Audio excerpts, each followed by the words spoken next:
Good morning, everybody.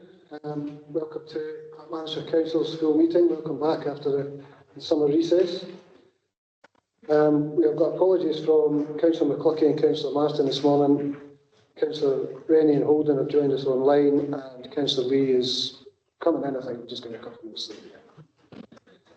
As ever, we'll start with the protocol. All visitors must sign into the visitor book at the entrance to Kilncraigs. This includes council staff from other buildings. There is no planned fire evacuation drill or alarm test today.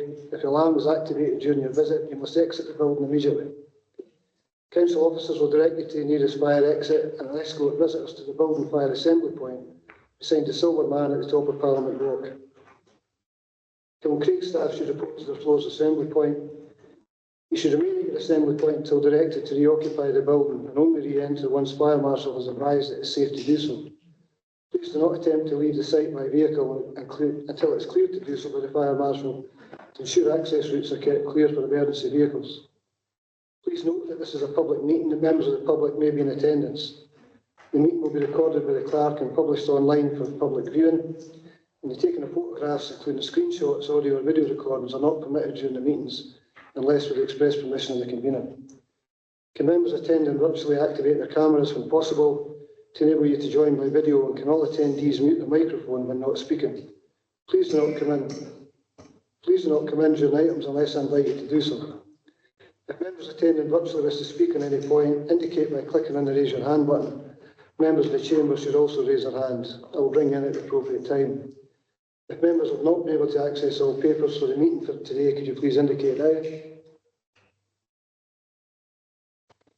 We will hear each of the items set out in the agenda, and I'll invite the officer to present the paper, and members will then have the opportunity to ask questions before we proceed to debate and decision. The first item on the agenda is the minutes of the previous meeting held on the 26th of June 2025.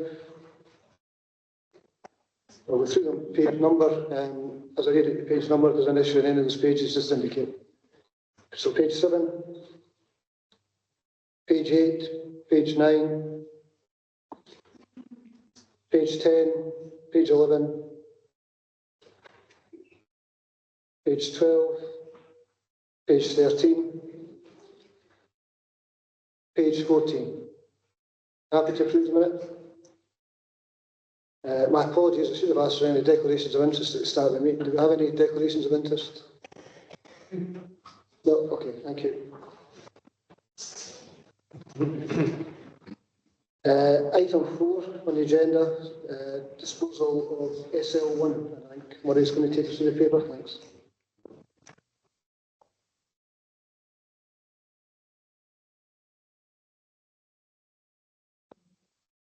So, as is indicated there by the Chair, first paper on the substantive agenda is obviously the approval in the report asking for Council to terminate the agreement between Clackmannanshire Council and the Earl of Mar in respect of the SL1 licence plate, which was established in terms of an agreement between the Council and the Earl of Mar in 1996.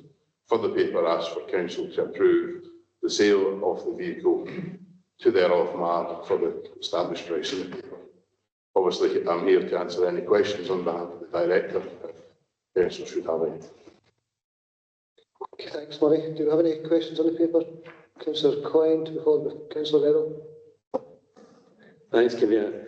Morning, Murray. A couple of simple questions. What is it? I mean, I know it's a car, but I mean, what kind of car is it? What age is it? And how was the value established? As we understand, Kevin Philbin from Fleet has done work in establishing the used car value by consideration of contacting garages in terms of its valuation, as well as recourse to, I would imagine, the likes of Price, Glass Guide, etc. In terms of what the actual vehicle is, it's been a while since I've seen it.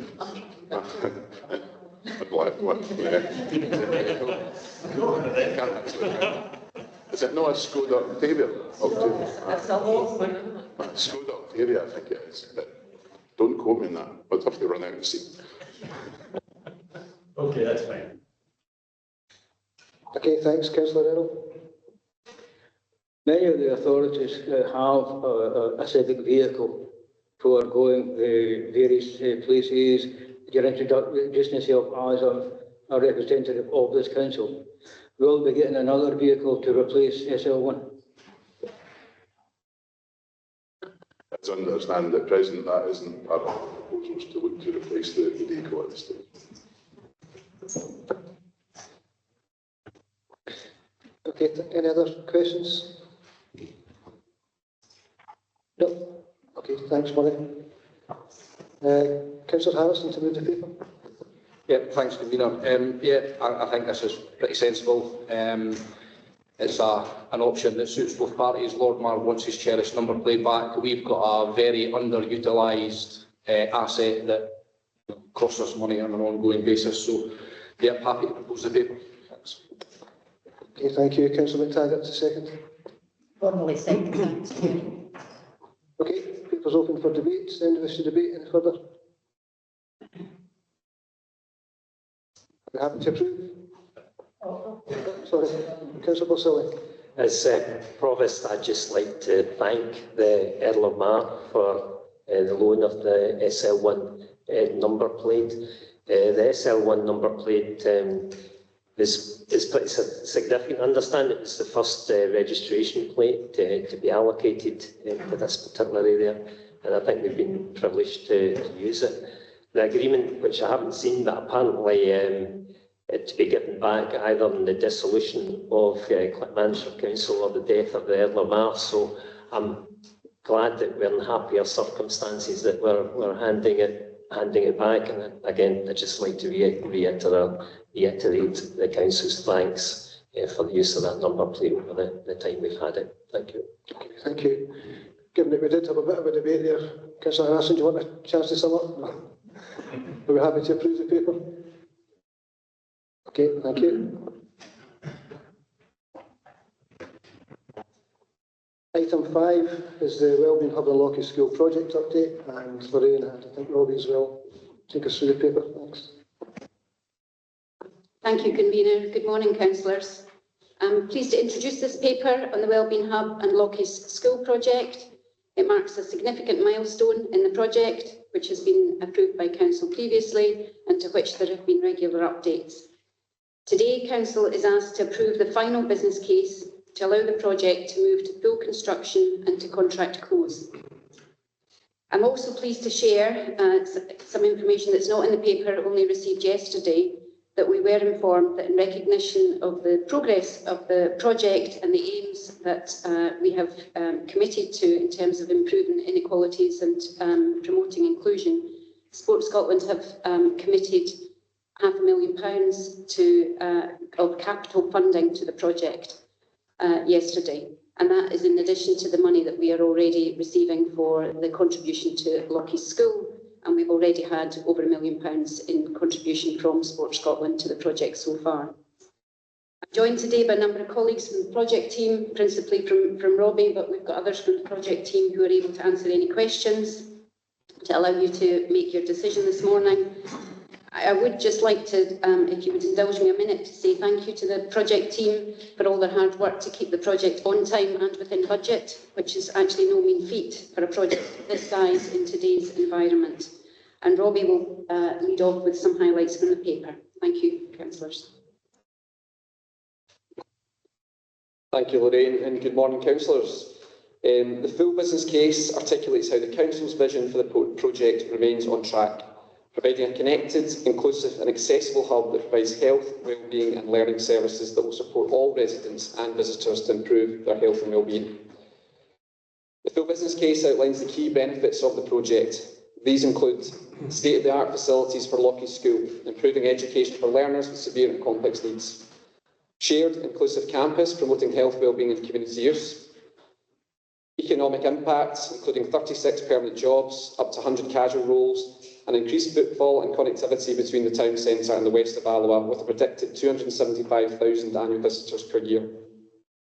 Environmental gains, sustainable design and biodiversity improvements, all through Passive House standards, which we'll be aiming to get certification on. This all helps towards the Council's ambition for net zero by 2040.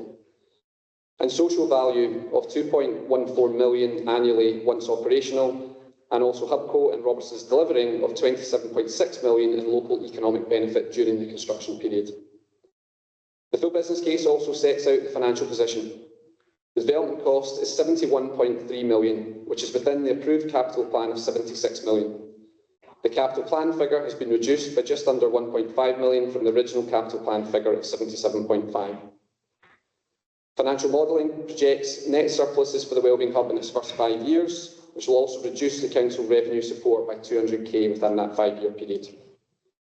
Commercial targets will remain balanced with social outcomes to ensure accessibility and reduce inequalities. I think it's important to highlight that point, that although we have to make sure this facility is commercially viable, we have to ensure that we meet the project brief, which is to tackle the health inequalities that we have here in the county. This is a critical stage, REBA Stage 4, Hub Stage 2, and council approval for the full business case will allow the project to move to financial close and full construction. We welcome any questions to support your decision. Thank you. Okay, thanks. Rory. Councillor Benny. Thanks, Chair. Thanks, Robbie. First of all, congratulations on £500,000. That's quite a good start, extra. I've been looking at the different things that you're saying, between £70 and £100, 100 casual people going to be going forward on that. How long will that take? Will it be staggered, or will they actually start, for instance, looking at the college to mitigate some people that can actually start work quite quickly? Thanks, Councillor Benny. Essentially, following approval from Council today, if it's approved, we'll start to work on the detailed workforce planning going forward. A number of those posts, particularly the permanent posts, will need to be in place in advance of the Wellbeing Hub openings, to ensure they're trained, ensure that everyone's ready, so that the day the facility is handed over, we can open the next day, and we can open to the public as quickly as possible. So those posts will be in place, as will a large number of the casual staff as well. However, we will look to increase the casual staffing numbers as we go on. As you can imagine, we'll have a lot of the programmes already in place, ready for opening, but once things open, there's even more demand starts to come in. That number will grow to the 100 that we're predicting. So I think in the early stages it'll be around about 50 and increase to about 100 as we work through. Thank you. Was this just around operations or construction as well? Yes. Yeah, so during construction there's obviously a number of roles. The community target for the Hubco contract is 44% of the overall capital project. So they need to deliver that in terms of either local employment, through the Skills Academy, through apprenticeships, and also ensuring that they deliver that through targeting local companies as part of their supply chain to deliver a number of the functions. So that there'll be a real impact in terms of employment in the local area, both in terms of construction and once operational. Thank you. It's very important, I think, to make sure that to make sure that the jobs that are coming into Clackmannanshire as much as possible. Yeah, thank you. Thank you. Councillor Coyne, to be followed by Councillor Rennie. Thanks, Convener. Robbie, it's good that you're leading a lot of this discussion on the subject of turnover, because that shows a mindset that's thinking in terms of financial viability, future and all the rest of it. I looked through the paperwork and I was impressed by the calculations that were in there for the social value calculations, etc. It was quite mind-boggling trying to understand all of that. And I just wonder, how confident are you? What is your reliance in terms of confidence on the calculations that have been produced there? Thanks, Councillor Coyne. Yeah, I think it's a really good question. Obviously, the social and local economic value calculator was created by Scottish Futures Trust. So So we've used their standard template when we went out to contract the main contract in the first place. So they all had to provide an indicative figure of what they would deliver in terms of that. Since Robertsons were appointed, and Robertsons were appointed partly on the basis that they had a much higher SLEV value than any of the other contractors that went forward, our team, including Paul Morris and others, and Ross McGuire, are working very closely with Robertsons to go through the detail of what that actually means. How will they get out to the local supply chain? There's been a number of events already taking place. So the confidence, they're pretty confident now in that figure, because that figure then goes into the full contract. So they have to deliver on that. So we as a project team need to be holding them to account on that. I know that's a critical point for council, that if they commit to that in the contract, they need to prove that throughout the project. So the number of apprenticeships that they've confirmed, they have to show that they've gone out to get the number of apprenticeships and do as much as they can to bring them in, and they have to be local, and the same with the local supply chain. So I'm pretty confident we can deliver it. And it will be on us to make sure that Robertsons and Hubcore held to account to deliver it. Okay. Can I? Thanks. A couple of minor things on page 21, 3.8.1, talking about the timescale and finalising legals could lead to a possible delay in construction, but to mitigate against this, council has commenced the review of the legal agreements in advance. Are we getting the benefit of that? Is that helping to mitigate at the moment? Yeah, thanks, Councillor Coyne.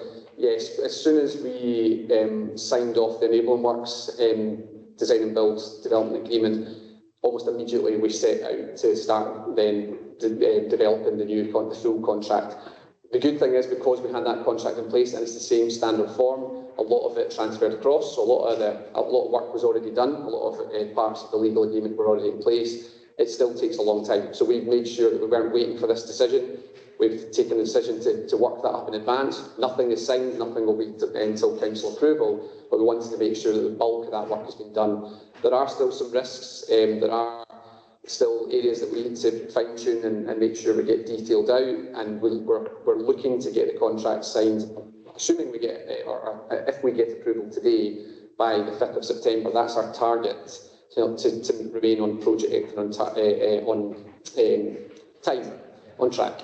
So yeah, it's really a lot of work. We've got the bulk of it done, but it's always the finer details at the end of these contracts that sometimes take longer than expected, but we're pretty confident that we can deliver that, and we've got mitigations in place if we can't. Thank you. Same page 3.8.3, we're talking about. Same page 3.8.3, this time we're talking about the communication and engagement strategy, and that's been something which has been in the vibes around council recently. Where is this strategy? Is it written down somewhere? Is it visible somewhere? Yeah, there is a strategy that's there. We can share that with yourself following council. I think it still needs a bit of work, and obviously a number of the areas that we want to get out to the public will be predicated on decisions today. There's always been a nervousness to do too much all singing, all dancing until we get approval. If approval is confirmed today, then we have no excuses. We need to start getting out there and getting information out as much as we can through the various social media channels, through the local media, and really go on the front foot with that. The other part that will support with that, we're looking at our leisure management systems as well, and part of that contract going forward will provide website, front of house, apps, all the stuff you'd expect from a modern leisure facility. Those things will also help us to have a kind of modern front-facing feel, which then directs people to the right places to get the right information, and that also helps. So the plans are in place. They still need some fine-tuning, and after today, hopefully we can start to deliver those. Excellent. Yeah, last one for the moment. 3.8.5, we're on transport. Now, this is one of the... We're on transport now, 3.8.5. One of the critical, sort of almost deal breakers of the thing is getting people there. Otherwise, you don't have turnover. So what's the incentive for a commercial bus company to bite this apple? Thanks, Councillor Coyne. So there's two parts to answer your question. The first part is that as part of the planning conditions, and when we work through the planning application with the planning authority and the transport authority, one of the conditions is that there is a public transport provision in place for the opening hours of the Wellbeing Hub 7 days a week, and that should be in place for the first 5 years unless council decide otherwise. So that's what's been conditioned, and we're working with the Transport Authority on the detail of that. So that's looking at things like the C1 route, can that be expanded, whatever it might be, but obviously that will be we'll go out to the commercial market in terms of delivering that. Where I think we're in a really strong position is that we're expecting, and we've had external advice on in terms of the numbers and scrutinised numbers. We're expecting around about 275,000 visitors to this facility. So from a commercial point of view, that's a big number of people that would use your service. So obviously those figures will help when we go out to the market. We will work with our transport team and work with the Transport Authority to negotiate those contracts, but there will be a public transport provision in place for the opening of the hub. And will that run simply from the centre of Alloa to the hub and back again? Or is it a more of a web nature to it? So the planning condition is from Smithfield Loan, from the town centre, from Alloa bus station. However, I think as a council, and this is a conversation we're continuing to have with the Transport Authority, we know that public transport provision across the county is an area that could be improved, could be strengthened. It makes sense for us delivering that project to have as many people that can get there as possible. So although we'll have to make sure we deliver the planning condition, we will work with the Transport Authority on transport, solutions and how that might help to get people to the Wellbeing Hub from across the county. Thank you. Councillor Rennie, to be followed by Councillor Errol. Yeah, just actually, Councillor Coyne stole my thunder a wee bit because I wanted to ask about transport, but maybe just to tease that out a wee bit further.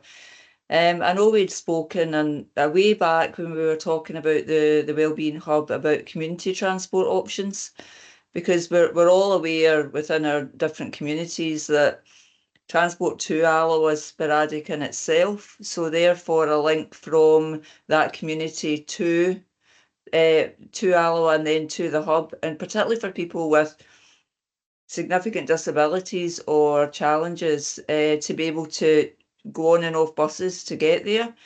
I mean, is there still a sort of goal to look at community transport options? Because I'm very conscious that some people might have wanted to get this access locally and now they're going to a central hub. So I'm just wondering if we're looking at the accessibility, equality, and ensuring that people get access from wherever they are in the wee county.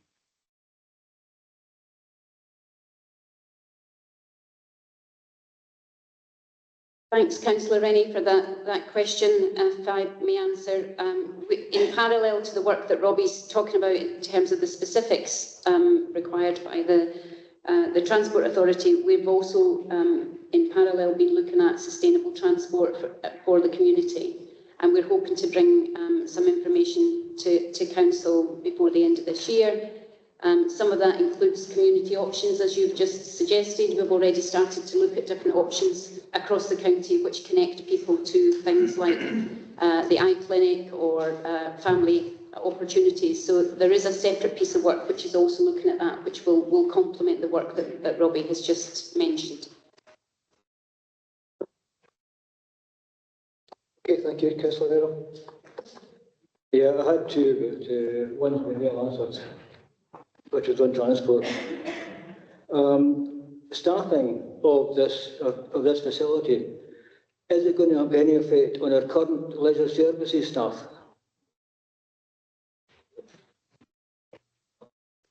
It's a good question, Councillor Earl. I think as things stand, this would be an expansion of our current leisure team. We still want to ensure that, and our ambition is that we have a wellbeing hub and hub and spoke model, so we're still delivering leisure services. And it probably goes back to Councillor Rennie's question around services within communities as well. We want to keep the current provision and grow it through the wellbeing hub. There will be opportunities for a number of staff to transition into new roles if they wish to, and I think that's really important. There are a number of people who have been in council for a long time. This is a new facility, an exciting facility, and a number of our staff may wish to work within this facility. The other part of it is we will need to look at how we maximise our staffing across the service. So it won't be Wellbeing Hub as a standalone staffing structure, and then we have sport and leisure, and as a separate standalone, they will become one team, and I very much see it as one team, and this is an extension of our current provision. That allows us flexibility across our venues. And obviously at the moment we have a very small team, we've got a limited number of venues. That flexibility and within the system is quite challenging, and when people are off or whatever, that's really challenging. With a bigger staffing cohort across these venues, we'll actually have much more flexibility in the system and should have a lot more resilience in the system. And from an independent, personal point of view for staffing members, there's opportunities here for new roles, exciting roles, and we'll provide the training to ensure that anybody that wishes to do those will get first chance to do so. And the staff, they'll still get paid at the same rate as the current staff are being paid, are they? The staffing, the modelling is based on our current contracts and our current staffing contracts. So none of that's all of the modelling has been based on what we currently pay for leisure attendance, leisure staffing. So it'll be exactly the same in terms of like-for-like roles. There will be different roles and different pays, but in terms of, we wouldn't expect anybody to move across to a lower paid job unless they wish to do so, you know, but they would be entitled, and it will be based all the modelling going forward on those increases in staffing that we've seen over the last few years as well, to ensure we have enough in the model to deliver that. Question. Okay. Councillor Forson, to be followed by Councillor Law. Yeah, it's great news that we've got the £500,000 from Sport Scotland, although I would say that's just the beginning of us getting external funding. Can we just have some assurances that we'll continue to push all different agencies in respect of external funding? And I know that I've sent some links over about potential funding for things like changing places, toilets, etc. I just think that we need to know that we will keep on pushing to try and reduce the capital cost to the council. Yeah, absolutely. You have our commitment that we will continue to do that. I think today marks a significant point where others see that the council's committed and has made that decision, and hopefully, and that I think did help the timing of the Sport Scotland. They knew this paper was coming forward, so it was significant that we'd got to this stage of the project. We will support the leader of the council and the spokesperson to write to government again, to ask if there is any funding that can be committed, particularly to address the health inequalities aspect, which the Wellbeing Hub will be addressing. And we have approached NHS Forth Valley previously, but we will support and continue to do that, as well as other external. We've already got the application for changing places, and we'll be looking at additional funding for any options. It comes up in all of our conversations with externals. Continue to push for that supplement to the capital funding. Councillor. Thanks for seeing me. I've been getting tips from a primary 2-year-old on how to put your hand up properly. Robbie, you touched on the passive house and how that is important to our journey to net zero, and I'm totally all for that. There is people who are kind of sceptical of that, so I just wondered if you're able to kind of go into detail as to why passive house is so important in regards to like the running costs and the future of the Wellbeing Hub. Thanks, Councillor Law. Really good question. Again, there's probably two parts to the answer. In terms of the operating model, there's two parts to it, sorry, in terms of making sure this is a sustainable building and it's supporting the council's ambitions for net zero. This will be one of the most energy efficient leisure and educational facilities in the country, if not the UK. The only comparable at the moment in the UK is St Sidwell's Point in Exeter. They are now 2 years into operations. We have forecasted on, right, I think we're 40% energy reduction. They're already showing 60% energy reduction, and there's been a number of things, even just through efficiencies of learning how to use the systems, that have helped with that. So in terms of the impact on the environment, that's huge, and we know that and all of the factors that are built into the building to allow that to happen. But the second part is in terms of the financial viability. Energy costs have been hugely erratic and challenging for all local authorities over the last 5 years. They continue to be hugely volatile. There's no sign of that changing anytime soon. So that volatility is really challenging when trying to set budgets every year. And for a facility that's got multiple swimming pools, we know from across the country, that's the reason why so many swimming pools are closing and why leisure facilities are unable to meet those demands, because the cost has increased so much. This will massively de-risk that for the council because of how little energy the facility will actually need to use to operate. So that's significant. The second part, again, which helps with the financial viability overall in terms of the upkeep and maintenance facility, particularly Lockheys, with a real focus on Lockheys, is that to meet the LEAP standards, there was really high energy and efficiency standards set by the Scottish Government through the LEAP's funding. By going to Passive House certification, we're exceeding those. So any risks, again, of losing out on funding from SFT by not meeting those, or any risks that year on year we're not meeting those energy targets, again, are de-risked because we're going beyond what SFT would expect and require. So, and that again comes back in revenue. That helps in terms of the maintenance and management. So neither of these facilities become a liability to the council in 25 years' time. They will be kept to the highest standards, and part of that funding is to ensure that we do that. So from both counts, it's a no-brainer in terms of that decision that was made. But again, there's often scepticism. But the market is showing that any local authority building a facility that's not to Passive House standards, I think we'll feel the pinch of that in years to come. Just you mentioned Lockheys there, and I think that is really important to highlight that this isn't just the Wellbeing Hub, there's Lockheys there as well. So I just wondered, just so we can just, for the public as well, to explain like what this building will do to the young people who are currently in a facility that's obviously not rated for their needs. Yeah, thanks. I think it's a really important point because the Wellbeing Hub is such a big facility, and there's a lot of public focus on that because of the swimming pools in particular. Lockheys maybe doesn't get the attention it deserves in terms of some of that, but it's going to be a phenomenal facility for the school. The current school obviously is needing modernised. We need significant modernisation to make it fit for purpose. We're managing it and making that as best possibly can until the new school is open. But the new school will be one of the best facilities in the country for children with severe and complex needs. There's no doubt about that.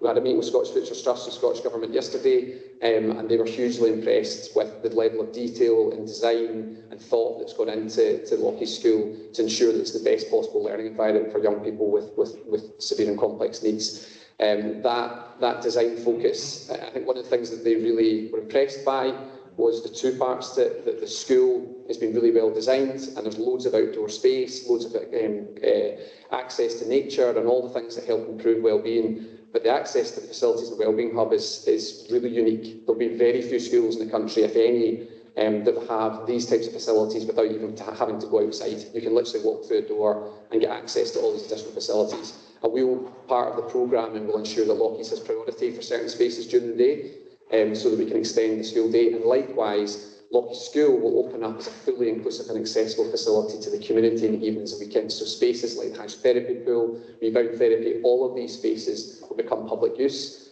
and they're fully accessible. So again, we're getting maximum value for both spaces, but going right back, the people that will benefit the most are the community, particularly those with any physical or health barriers, and the young people at Lockheys will get a truly unique and world-class experience in the school. Okay, thank you. Councillor Lindsay, to be followed by Councillor Lee. Thank you. Thanks, Robbie. Good discussion so far. Just wanted to drill into the numbers. We had a really good session a couple of days ago at the members' briefing, and we had a particularly good discussion just around how we've arrived at those figures in terms of the operating income and expenditure. So it was just to, again, almost just bring some of that back out for everybody's benefit and the public's benefit, just to outline how have we arrived at this modelling, so how we arrived at these figures. And then you obviously touched upon, and you'll no doubt touch upon this in the answer as well, is just how have you gone about just blending that focus in terms of the objectives between the commercial objectives that we need to have. We need money coming in to make sure we can run the facility, but also making sure that we can achieve those social objectives as well. So just how we arrived at the figures and the work that's gone on behind that, and Ross has been part of that, and how have the objectives that we've set out, that's been set in the brief, influenced that.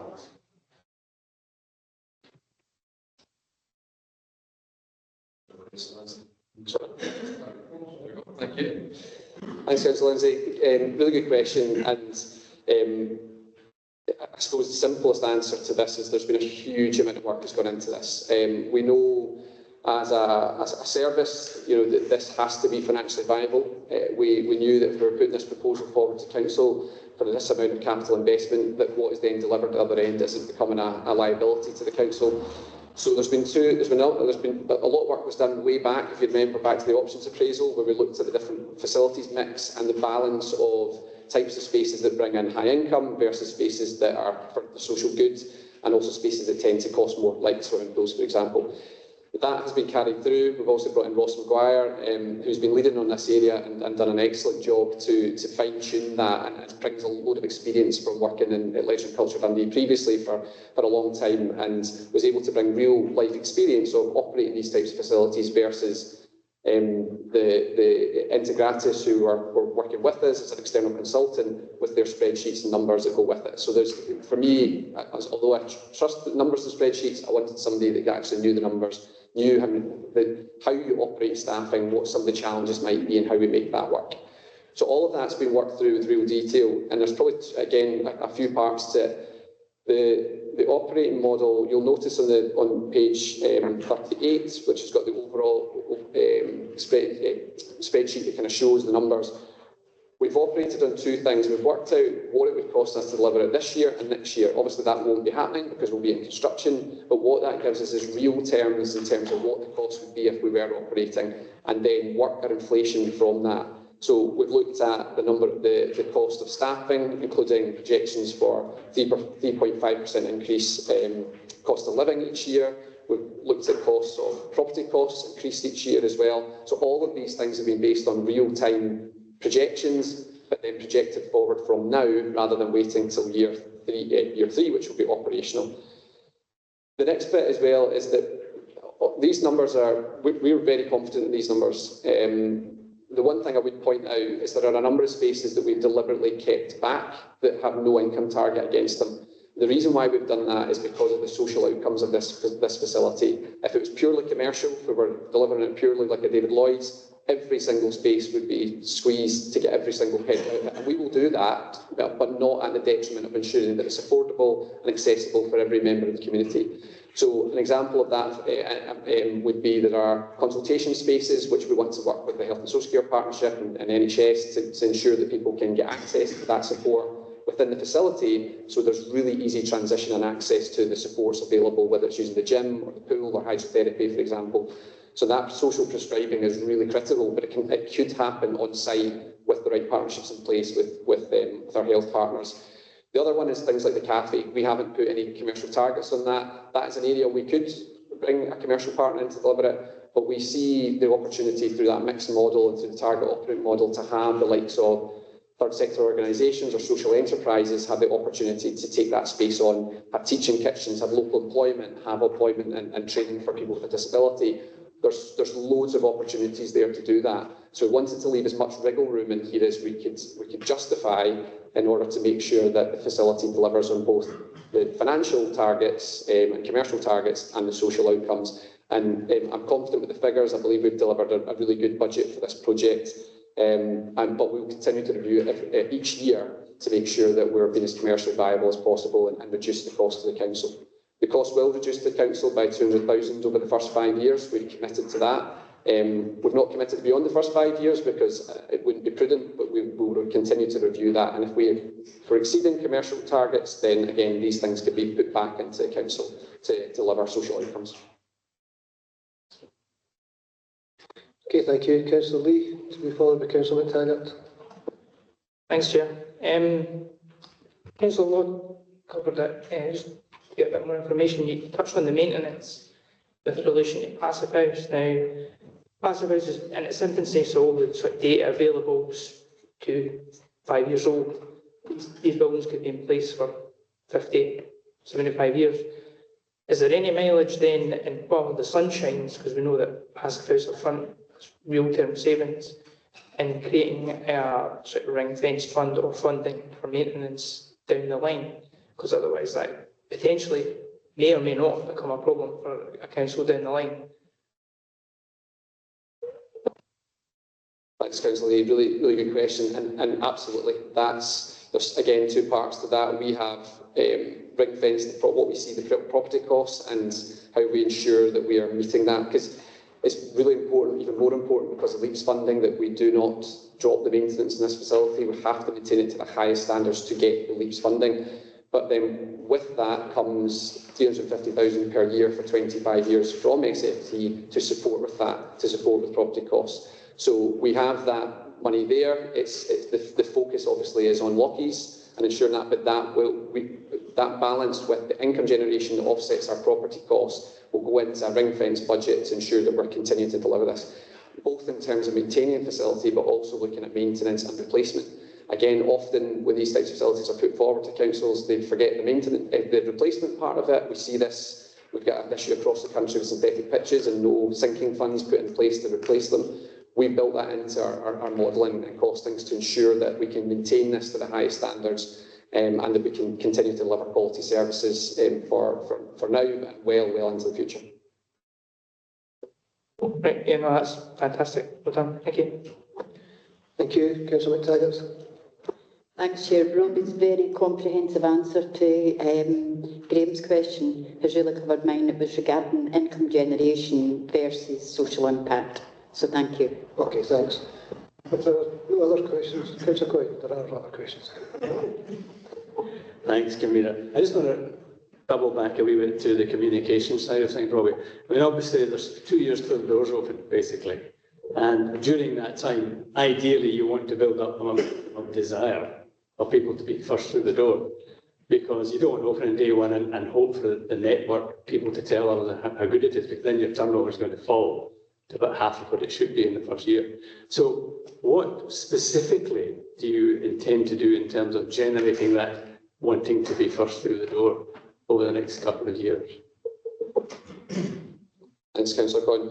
I'm not a marketing expert, but we will make sure we've got money within the operating model to have somebody that is an expert in that area. What we are discussing just now is whether we can bring that forward. I think that's really important, that we bring forward a marketing budget or marketing expertise to promote that. And that's something we're in discussions just now, where we can get funding to support that. There is no current funding in place, but I think there's opportunities that we can do. In terms of just stuff that is within our control right now, we absolutely need to promote through our social media channels. We absolutely need to continue to promote through the council website, through local press, local media. We will be on the front foot with all of that, but there are areas over and above that would require some investment, and that's something we'll look at. Would you consider the suggestion made by another councillor the other day that we should have a live feed cam on a website covering what's going on, just to keep, so that people see it, A, it's happening, and B, to become sort of personally involved in the backs of their mind with the project? Glad you asked the question, because I forgot to say that. It's yeah, we've already committed to that. So we'll have a high-level camera on the site that will get put in imminently, I think, following this decision, which will then track the progress on site throughout the duration. So it'll be one of these where it'll speed it up so that you can go on and see live progress, but you can also then look back over the year and see the progress speeded up, and we can again share that through various council social media channels and everything else, and get it out to local press. I think there was also some really nice aerial pictures taken, not by the council, but by, I think some people have picked it up on Facebook. Again, drone footage, other things that we can do, both in terms of the site, but also getting to the site. I think there's some misconceptions about how far the site is from the town centre. I try and walk it as many times a week as I can as part of my kind of routine, and it's actually a really nice walk and not far, and I think a drone footage to show that track, we did something way back, and I think it's something we can put out to the public as well going forward. Okay, thank you. Any other questions? No?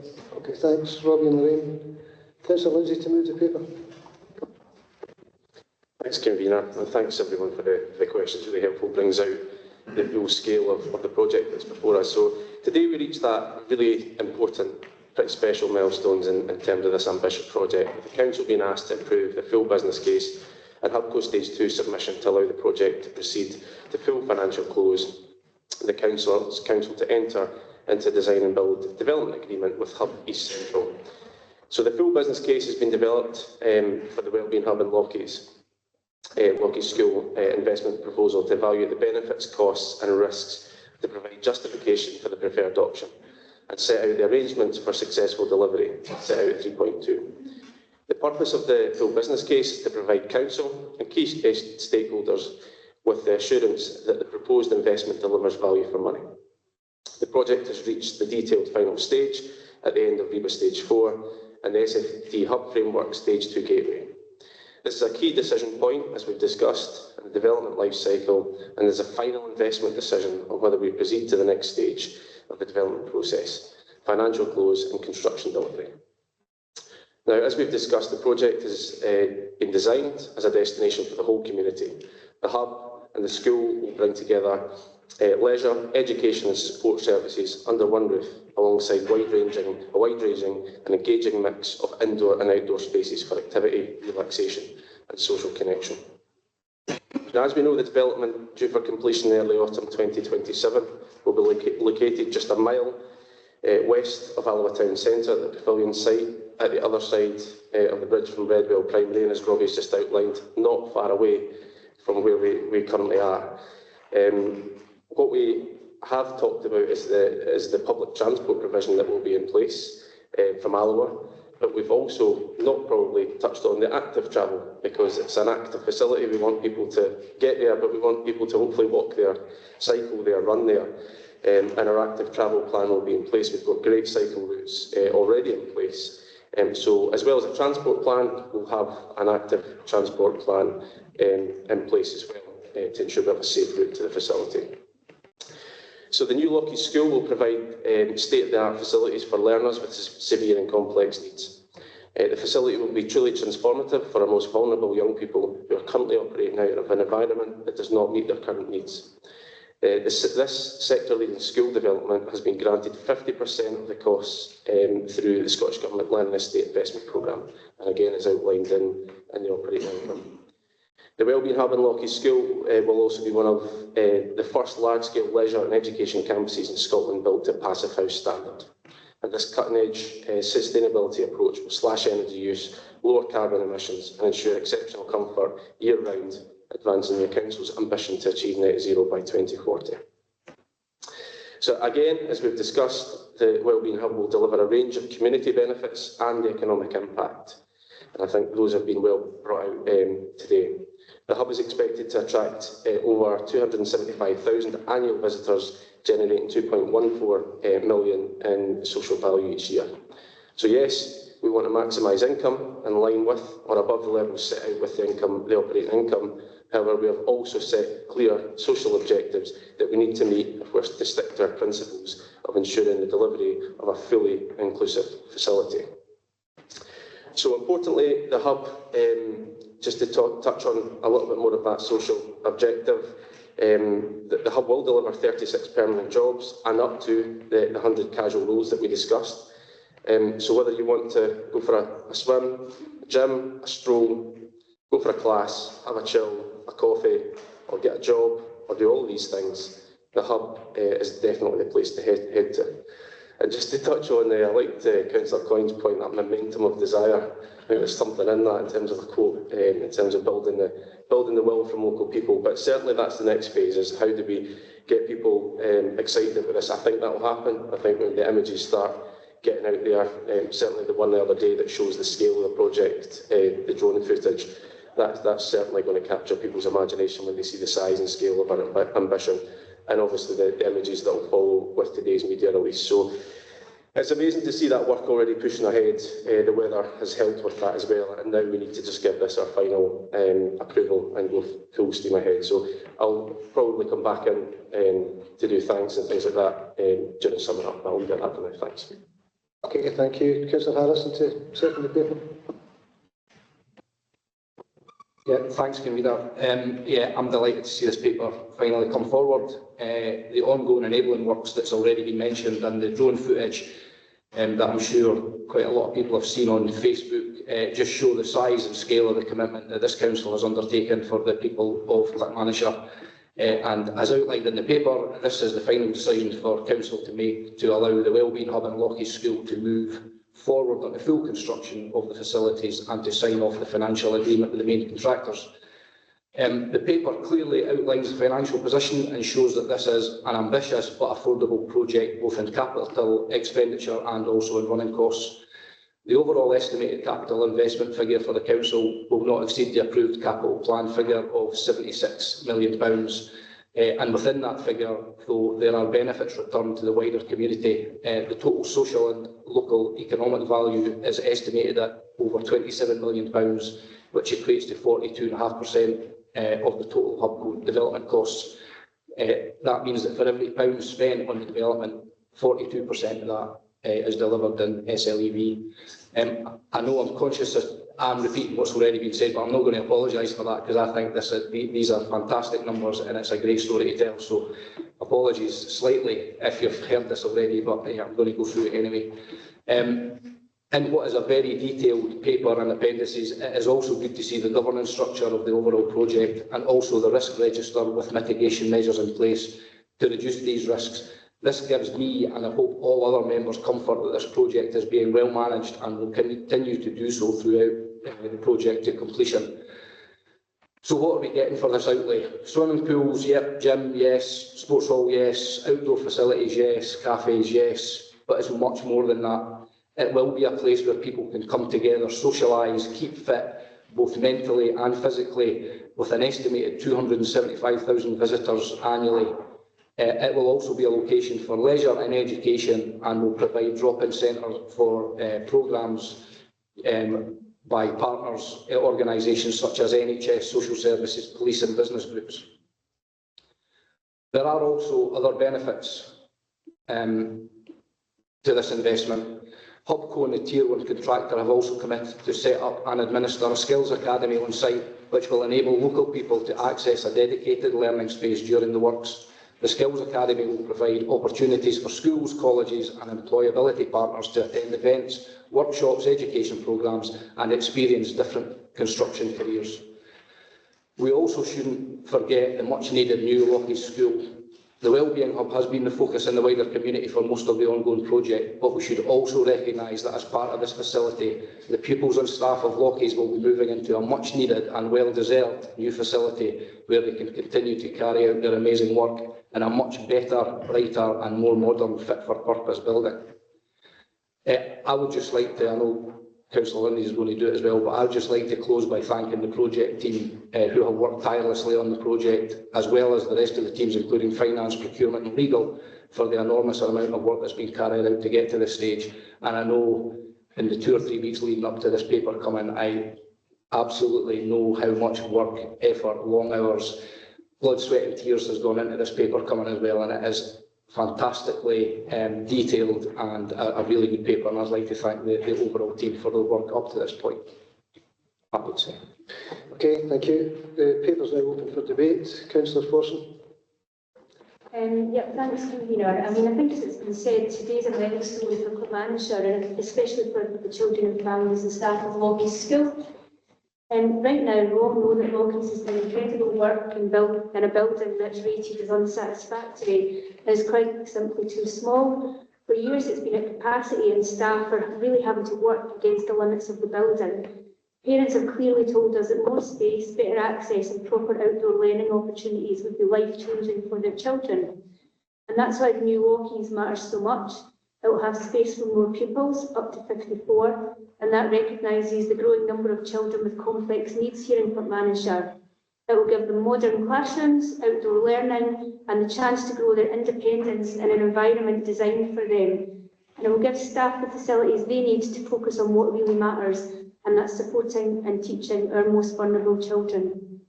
But Lockheed won't just stand alone. By being part of the Wellbeing Hub, pupils will have access to facilities and opportunities they've never had before, from swimming and fitness to social and cultural activities.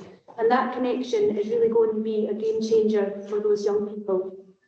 And for the wider community, the hub itself will bring a swimming pool back to Clackmannanshire, create jobs and give us all a place to come together, stay active and, importantly, improve our health and well-being. This is the biggest capital project in Clackmannanshire Council's history, and I'm very pleased that it's not just the council making it happen. We've secured £500,000 of investment from Sport Scotland to help deliver the Wellbeing Hub, and half the costs of the new Lockheed School are being met through the Scottish Government's LEAPS programme. And I think that shows the confidence that others have in this project and in our community. There's been a lot of discussion and questions around about transport, and I'd just like to say, let's not forget that the C1 service already runs past the site. And myself and Councillor Harrison met recently with McGill's, and they're really keen to open discussions about extending services to the site. I think has been said that the volume of people expected to visit the centre are a real incentive for a private sector organisation like McGill's to come to the table, because it will make them money. I think the scale of the project is clear. If you've been down the west end of Alloa recently, you will see the enabling works that were agreed previously by Council on the grounds. And I think that the scale of that project just demonstrates exactly why the location that's been chosen is absolutely the best for the overall project. So just to sum up, really, it's about fairness, it's about opportunity, and it's about pride in our community. It's about giving children with the most complex needs the very best start in life, whilst also creating a space that the whole community can enjoy for generations to come. And I'm really pleased to see the paper here today. Thank you. Councillor Coyne. Thanks, Convener. Yeah, and there's no doubt in the merit of the objectives of the whole plan. I think everyone can subscribe to that. The purpose of today's paper is to test the confidence of Council in that this is the right model to choose going forward.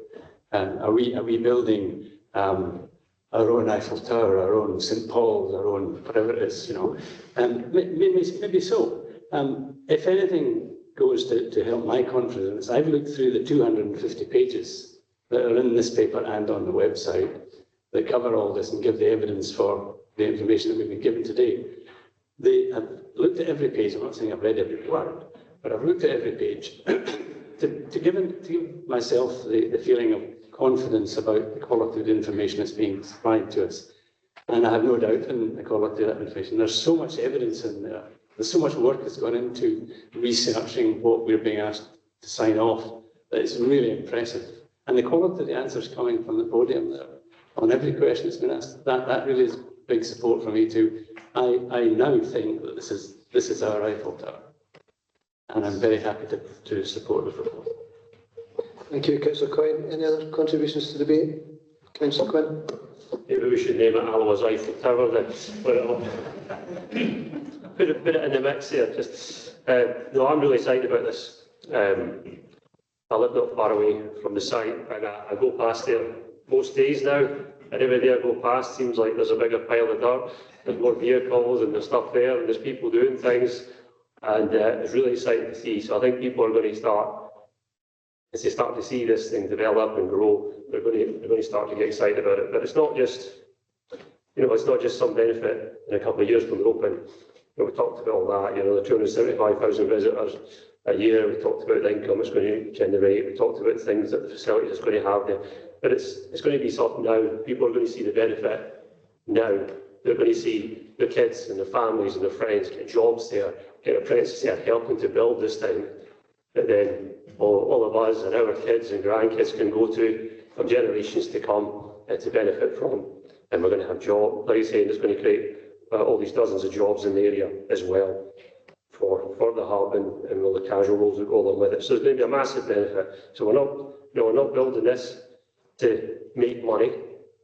We want to make enough money to keep it going, obviously, but I'm really pleased to see that the focus is on the social benefit. So this can be something that everybody can benefit from, the community, so that people aren't going to be priced out of it. They're not going to be excluded from it. It's going to be a really accessible facility that we're going to be able to make it accessible so that everybody that needs it, that can get benefit from it, will get benefit from it. So I'm just really excited about the whole thing. And I think everyone else will be quite soon as well, once they start seeing all the press that goes out and they start seeing the site start to grow and they start seeing people working there. So I'm really pleased with everything. I just want to say big thanks to all the team and everything, all the papers and all the briefings you've given us. It's been absolutely fantastic. And we have enough information here to kind of feel confident about this. So I'm really happy to support this today. Thanks. Thank you. Apologies, Councillor Errol. Yeah. One of my concerns, or two of my concerns, is always going to be the transport getting people to the venue, and also on the jobs. And I'm thankful that these both my concerns were allayed today. It's been mentioned here about the development that's going on at the moment, how the public are actually seeing things happening out there. What was happening over the previous couple of years was it was all theoretical, and they didn't see anything being done. Hopefully this will now allay their fears. But the figure, the completion figure, I believe, was £76 million. Well, we'll be keeping a close eye on that target figure, and hoping that we do stick to the 76 million, and it doesn't, and of course don't get out of control.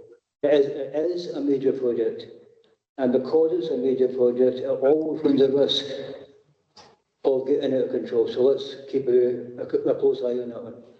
Thank you. Thank you. Any other contributions to the debate? Councillor Law? Yeah. I think it's amazing coming forward. It seems like a few of us have taken a wee walk down recently, so it was just amazing to see, obviously, the ground kind of getting prepared and whatnot. And I also took a wee picture of the C1 going by, just because I was like, just in case, I'll just prove that does go by there.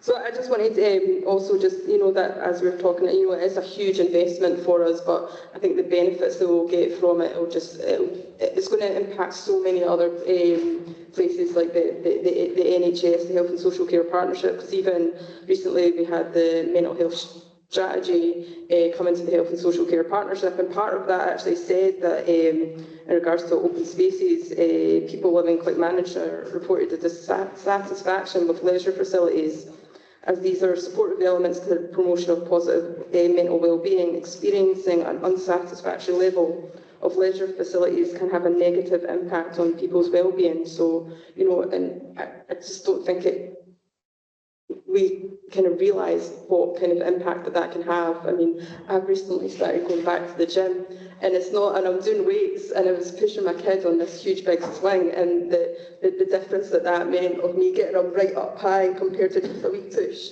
And that's the thing, being healthy and well-being, it isn't about being able to lift 20, 40 kilograms. It's those things that impact your every day. So it'll be amazing to see the changes that will happen in people's lives. Thank you. I think that's it. I can see your hand going up in the air now. If there are any more contributions to the debate, Councillor Lindsay, do you want a chance to sum up? Yeah, that'd be great. I'll not take too long, but this is pretty positive, isn't it? And we don't, local government's hard. For officers, for us, it's not getting easier at the minute. And to be able to talk about a project, to be able to put an aspiration on the table and actually see it come into life and take a decision which will ultimately lock in, and just to reassure Councillor Errol, we'll lock in that contract today.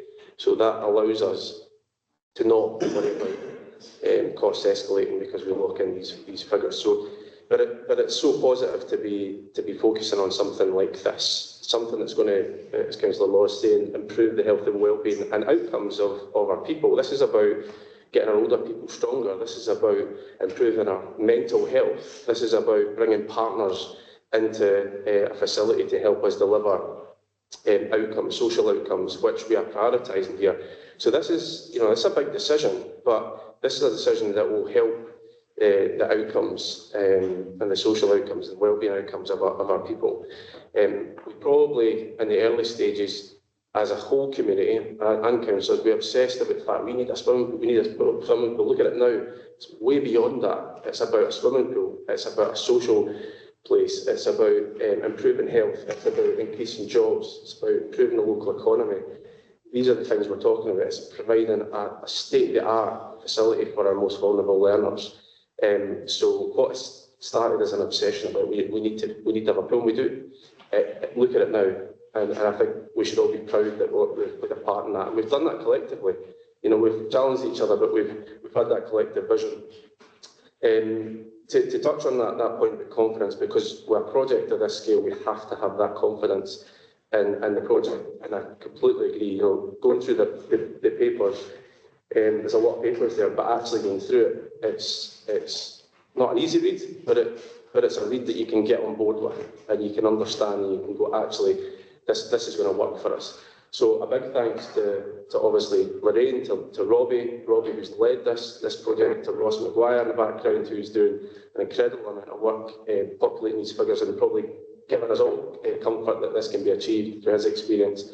But amazing piece of work, and just to listen to Robbie, all the questions that are coming forward there and how these answers are articulated, that just fills you with confidence that this is the right thing to do, this is going to work, and we're going to be able to deliver this. So it's not cheap as I look at the Chief Executive of the Council, but we absolutely believe that this will deliver for our communities. So the next steps, I think, for us is obviously we hit the button here and we go ahead and we get this facility delivered.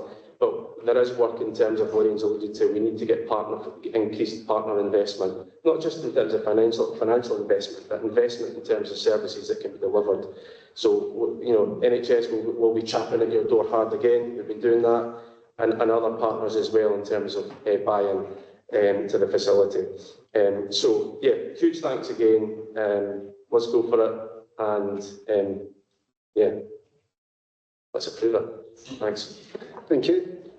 So the paper, given the amount of interest and discussion we've had in this paper, I'm not sure any needs reminded just what the purpose of the paper is, but it asks us to note the key programme updates that's laid out in paragraphs C919 to C22, and it asks us to approve HUBCO Stage 2 submission and the full business case to allow the project to proceed to financial close, and for the Council to enter into a design build development agreement with Hub East Central Scotland Limited. See paragraphs C1 to C18. I'd be happy to approve the paper. Okay, thank you very much.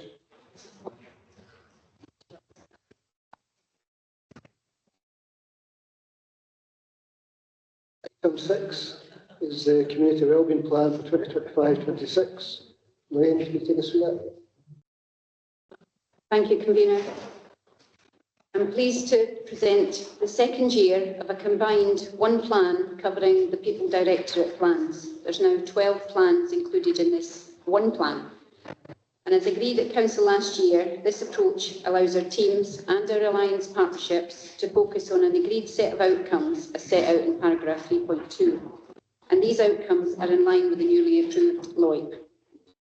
The plan sets out the key performance indicators which will demonstrate where progress has been made.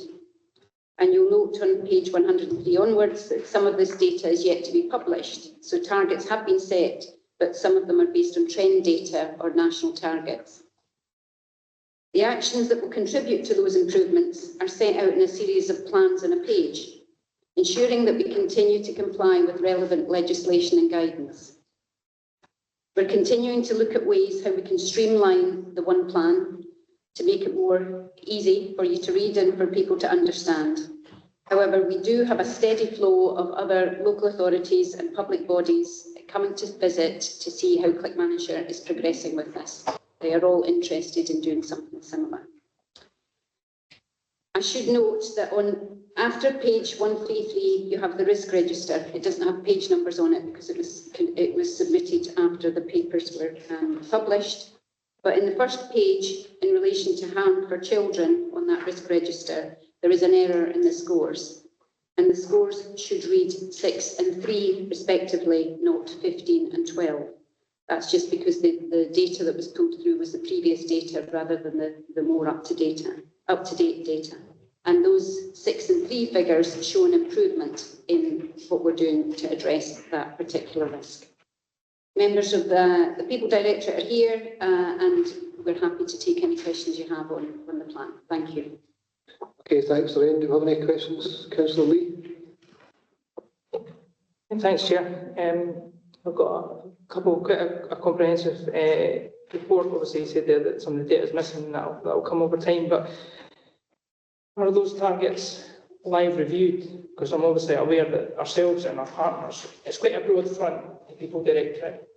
Some of these issues could already be at or near target, and those breakthroughs come in the front at points. Do we have the resources the mobile resources to tackle those issues as they come up? And is it being live reviewed, or is it just getting an annual information flow? Very good question, Councillor Lee. So the work in the plan demonstrates the daily work that the team do.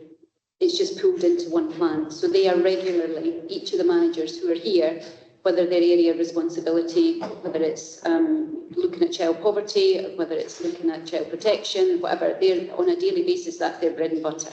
So they are continuously trying to improve that area that is highlighted in those targets and in the performance indicators. So yes, that is an ongoing process. We review it regularly between us. There's a 6-monthly update will come to council. So we do look at that data, and it's part of what each of the managers do on a daily basis, is make sure that their teams are driving forward some of those improvements. And those teams have access to a mobile resource that they can pull in to target areas that are maybe slipping, or because some of these targets could be thrown off by individuals that move to the county, networks that get established, even a daft TikTok trend could push some of these stats askew. So I'm just keen to understand, they've got to pull the resources behind them.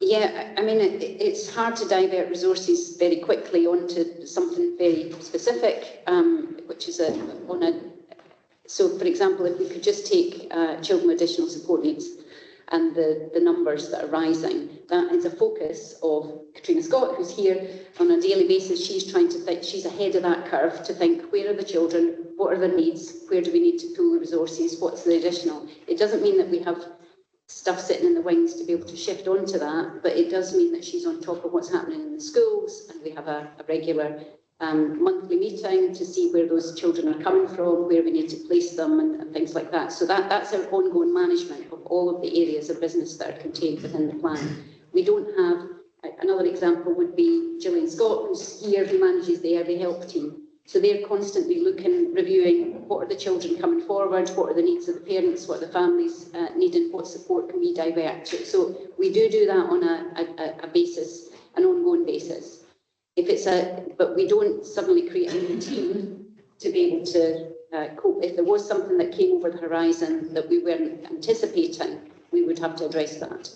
But that's not a normal occurrence. It's normally managed through the daily work of the teams, the weekly work, the monthly work that goes on.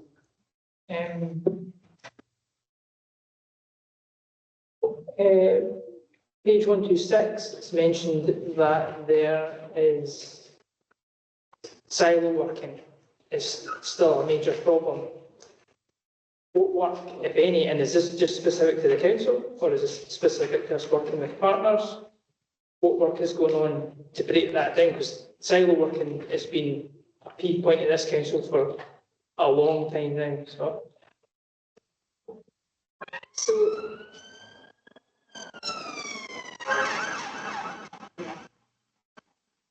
I think you're absolutely right. Silo working exists across Scotland. It exists across the UK, in any part of the world, for that matter, not just in the public sector.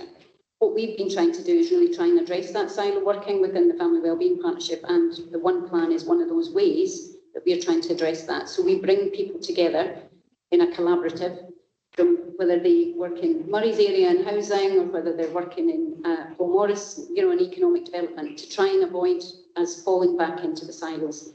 It is difficult.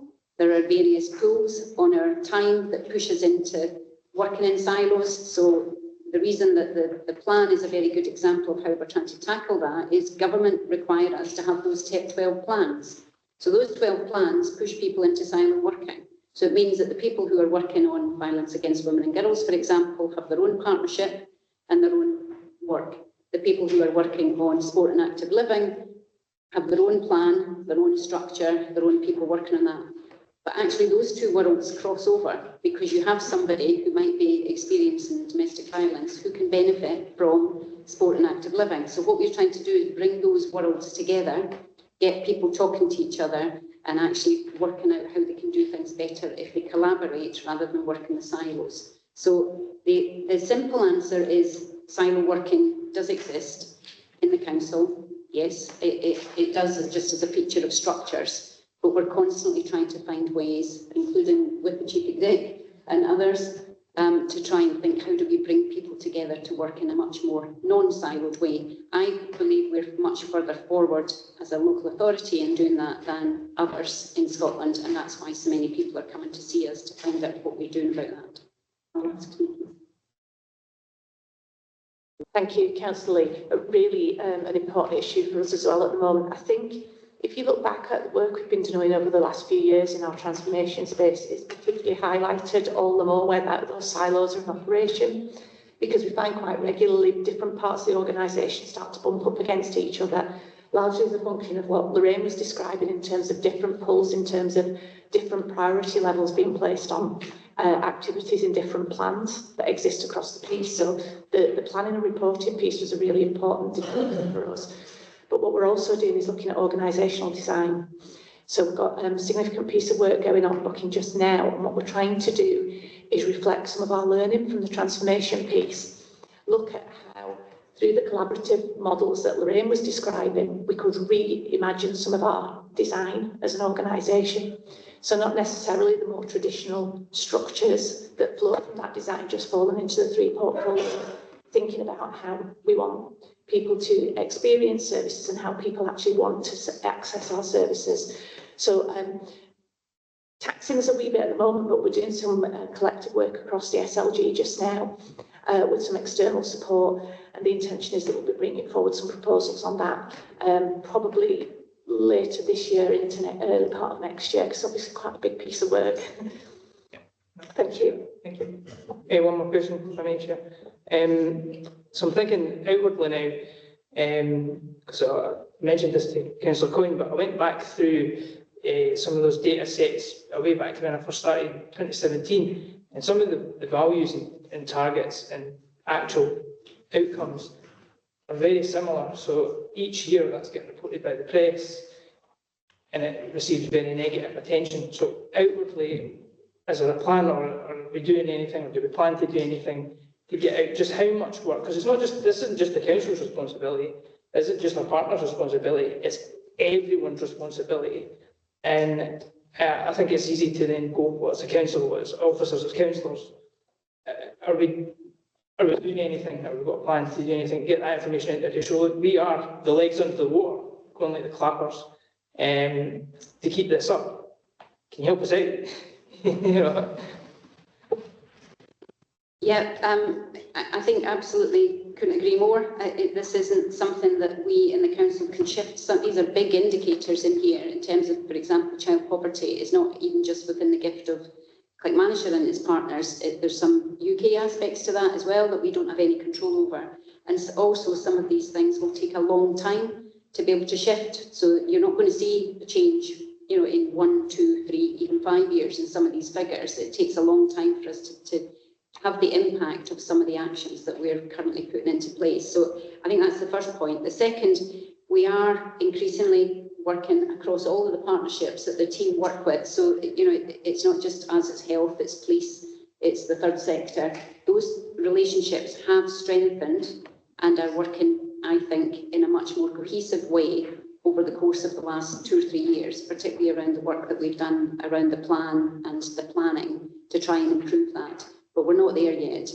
In terms of getting it out into the public domain about how much effort, we're not as good at that. I'll be perfectly honest and hold up my hands, because it tends to be that people aren't interested in hearing what we're doing, but we have to, I suppose, keep putting the messages out there to make sure that at least it drops in some places, even if it doesn't drop as widely. But I would accept that we don't do as much of that as we possibly should.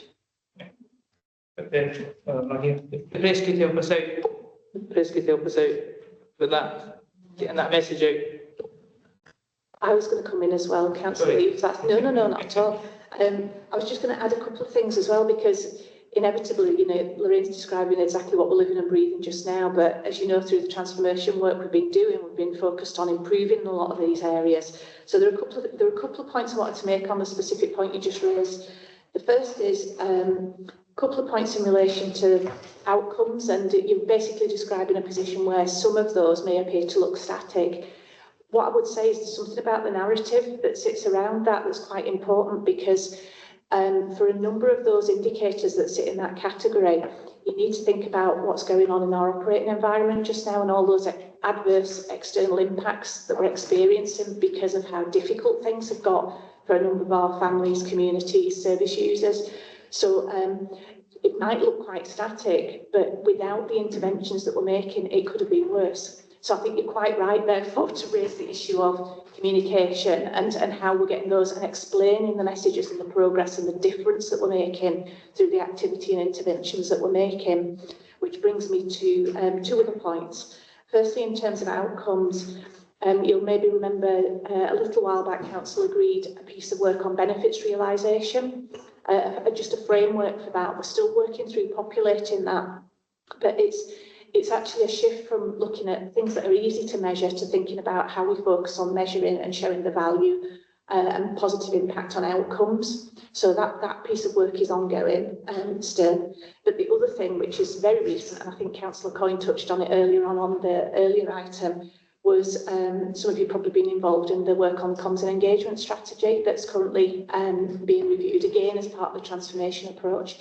So that's not just about how we put our messages out, but it's also about the important point that you raised, which is how do we influence and encourage participation with our communities, partners, and so on, in terms of what we're doing going forward. So that is quite a different look at communications. It's thinking about on different tiers. It's come up quite a few times through previous councils, but that work is now currently live, and the expert resource that we brought in to do that is active just now with workshops and various things.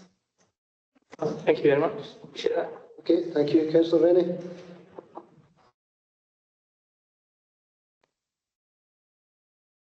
Sorry, trying to go off mute. Thanks, Chair.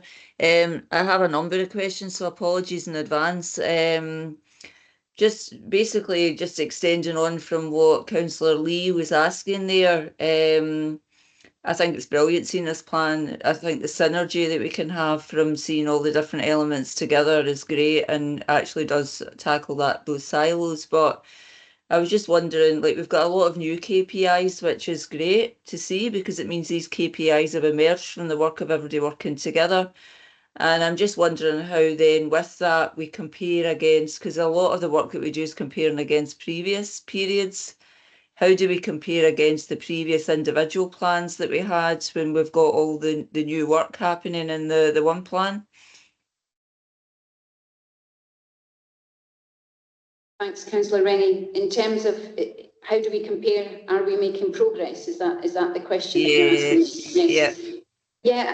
I mean, some of the new measures we have had data for, but we just haven't included them in previous plans. So some of the new measures might have appeared, for example, in so the unemployment rate for young people wasn't in one of those other plans, but we've decided that given all the work that we do, that should be in here. And as you can see, you know, that's an improving picture. You've got to be careful with some of this trend data because it does take a long time. You can't just say it's an improving picture over 3 years sometimes because you just need a bad year and things can get pushed back again. But so we can see that we are making progress in some of those areas already, and particularly on some of those new measures. In terms of our overall progress, we're seeing the result of, for example, violence against women and girls, if I can use that example again. You know, we are improving in that area, and one of the reasons we're improving is because of the joint working and the collaboration of everybody working much more. I don't think Scott MacDonald's here today from Justice, but the work that we've started to do across the Family Wellbeing Partnership, across Strive, across violence against women and girls is no longer in a. That is showing an improvement because we're working much greater in partnership. So that the results of that partnership working and combining the plans is beginning to show some improvement in some areas of the data. Does that answer your question, Councillor Rennie? It does. Thanks so much, Lorraine. Thank you. Just I've got a few more sort of probably quicker to answer questions. Now, you and I have talked in the past about ASN diagnosis, and I know that a lot of the challenges are with the council in terms of achieving that diagnosis, and I know that our schools still continue to provide support and children can get support from Play Alloa, which is great. But there are also barriers in terms of people accessing benefits that they need if children don't have a formal diagnosis. And that can be significant for families in poverty with challenges. And I just wondered what sort of partnership working there is ongoing to try and improve the diagnosis levels for ASN. I mean, I know it's not stopping children of the support they need, but I think there's a chance children could slip through the net there. I'm going to bring in Leslie Taylor, who's our principal educational psychologist, who can answer that question for us. Thank you. Thank you, Councillor Rennie. There's work just about to kick off in Forth Valley, so there's a new multi-agency forum across health, third sector and local authorities looking at how we can streamline and move the diagnostic process in Forth Valley to make that a more community-based, more effective model of service delivery for our children and young people, because you're right, it is a major barrier at the moment. So we'll be looking hopefully to bring in expertise from teams like myself, from the knowledge that we have within our schools, to make that a more streamlined process where we can move children through that more quickly and effectively. Thanks very much. This might be a question for you as well, Leslie. In terms of the promise and the family support, which is great, seen that in the transformation space, but I just wondered if children are still, in view of the challenges that children who are not care experienced have, is there still sort of face-to-face support in schools for children and young people for counselling or wellbeing support? Yes, absolutely. Our continuum of support continues to work effectively. That includes our digital services and our face-to-face services. So our counselling and skills provider changed at the end of last year. It's now delivered by an organisation called The Exchange. And we have our creative therapeutic interventions for children service, which is for younger primary age children. That includes music therapy, therapeutic art groups, animal assisted therapy with our dog, and play therapy.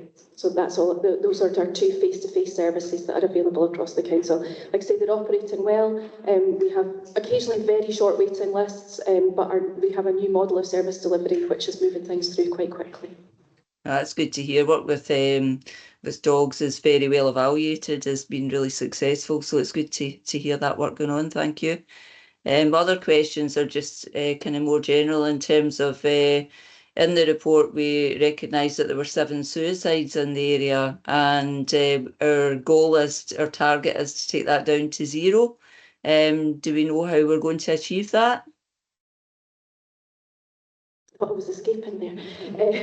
So the target of 0 is being set specifically for 11 to 25-year-olds. That is a very ambitious target.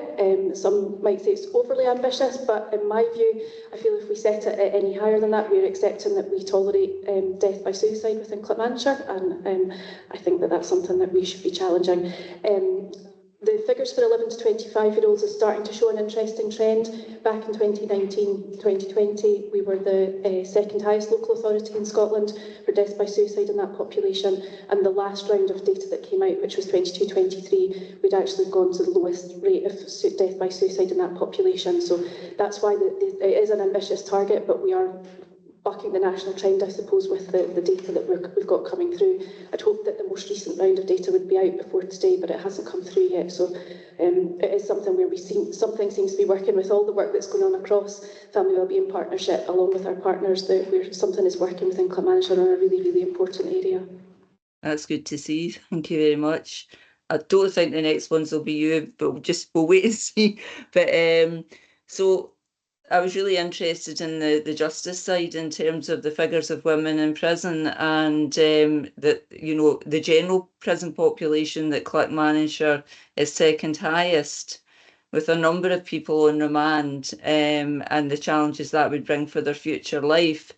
I was just wondering, and there was a mention in the paper that we were going to have a number of diversions from prosecution successfully completed. That was another target. Obviously, those figures are quite stark, and I wondered how we were going to achieve those diversions from prosecution. And if colleagues aren't here that can answer that, they could come to me offline. I can understand or maybe yourself, Lorraine. I think we could probably it's probably better if we do get Scott MacDonald, who's got the detail on that. I'm aware that the work that they're doing around the partnership is, so it's not just one area, it's a wide partnership area of working that they are doing to try and to divert that, to get those figures down. Shannon, I don't think there's anything particular we can add in terms of detail. There's a range of programmes, it's got to provide detail on this. We'll get back to you, Councillor Rennie, with some more detail on that. And my last question, you'll be glad to hear. So on drug-related hospital admissions, we're now going to look at that for young people aged 15 to 24 per 100,000 population. That's a new measure. Are we going to actually record as well what drug was involved in those situations so that we can look at trends in the area of areas of risk?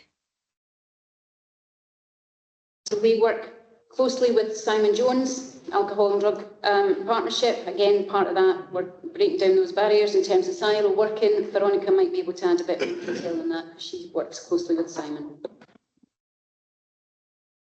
Thank you. We actually approached Simon to double check that our target was reasonable for next year. So he's worked with us on that target.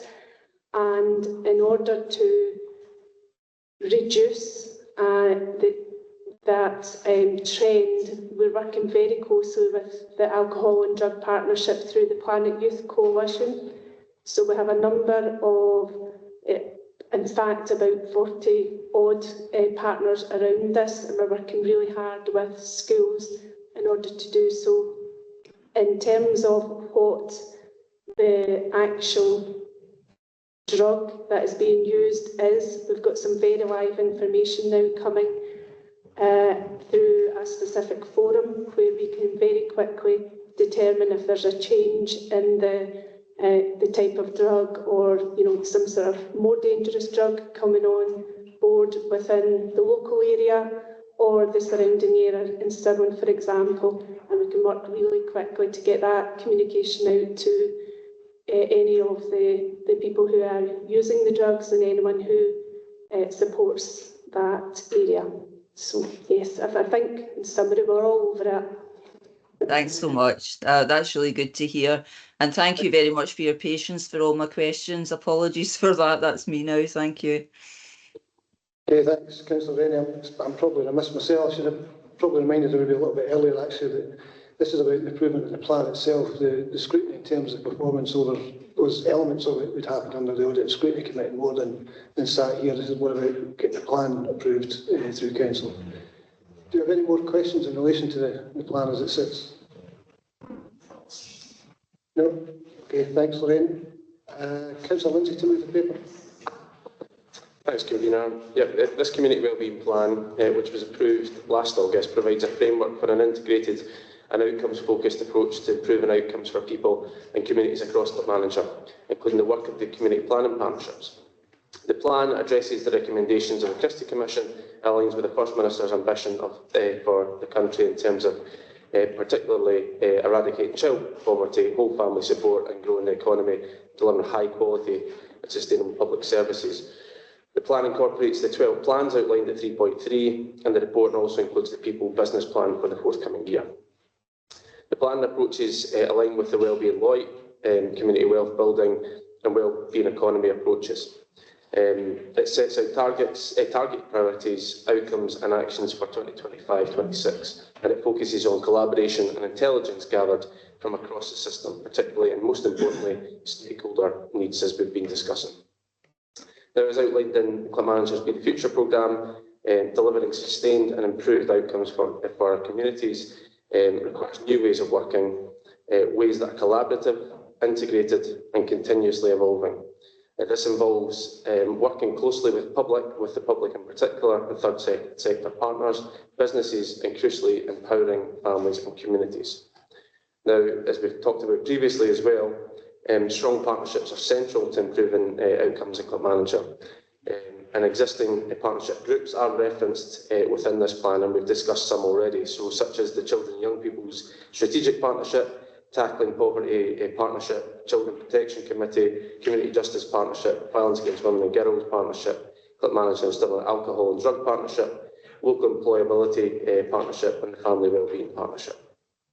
Now, these partnerships provide opportunities to develop a whole systems approach, whole family approaches to tackling local and national priorities. Now, as officers, and we've referred to this kind of silo work, as officers and as elected members, we regularly challenge each other not to work in silo, but work collectively in partnership towards a common goal of making life better for our people, our children and our families across Clackmannanshire. And this is what this plan is all about. And I think it was touched upon in Councillor Lee's comments as well, is that the council are taking leadership in this area. It doesn't necessarily need to be the council that takes leadership. Obviously, we all have a part in the leadership of this particular work. But the council are putting the hand up and taking the lead with this. This is a multi-partner, really complex plan that we've put in place that tries to deal with the issues, the silo working.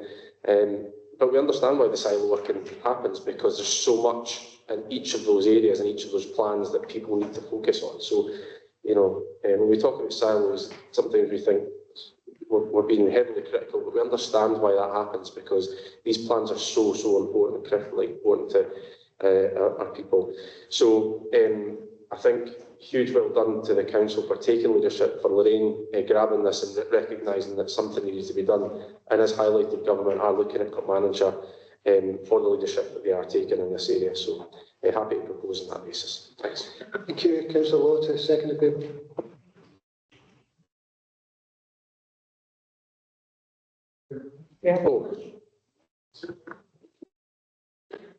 The One Plan 25-26 has brought together a number of plans in one stream document, and it reflects the scale and seriousness of the challenge our communities face.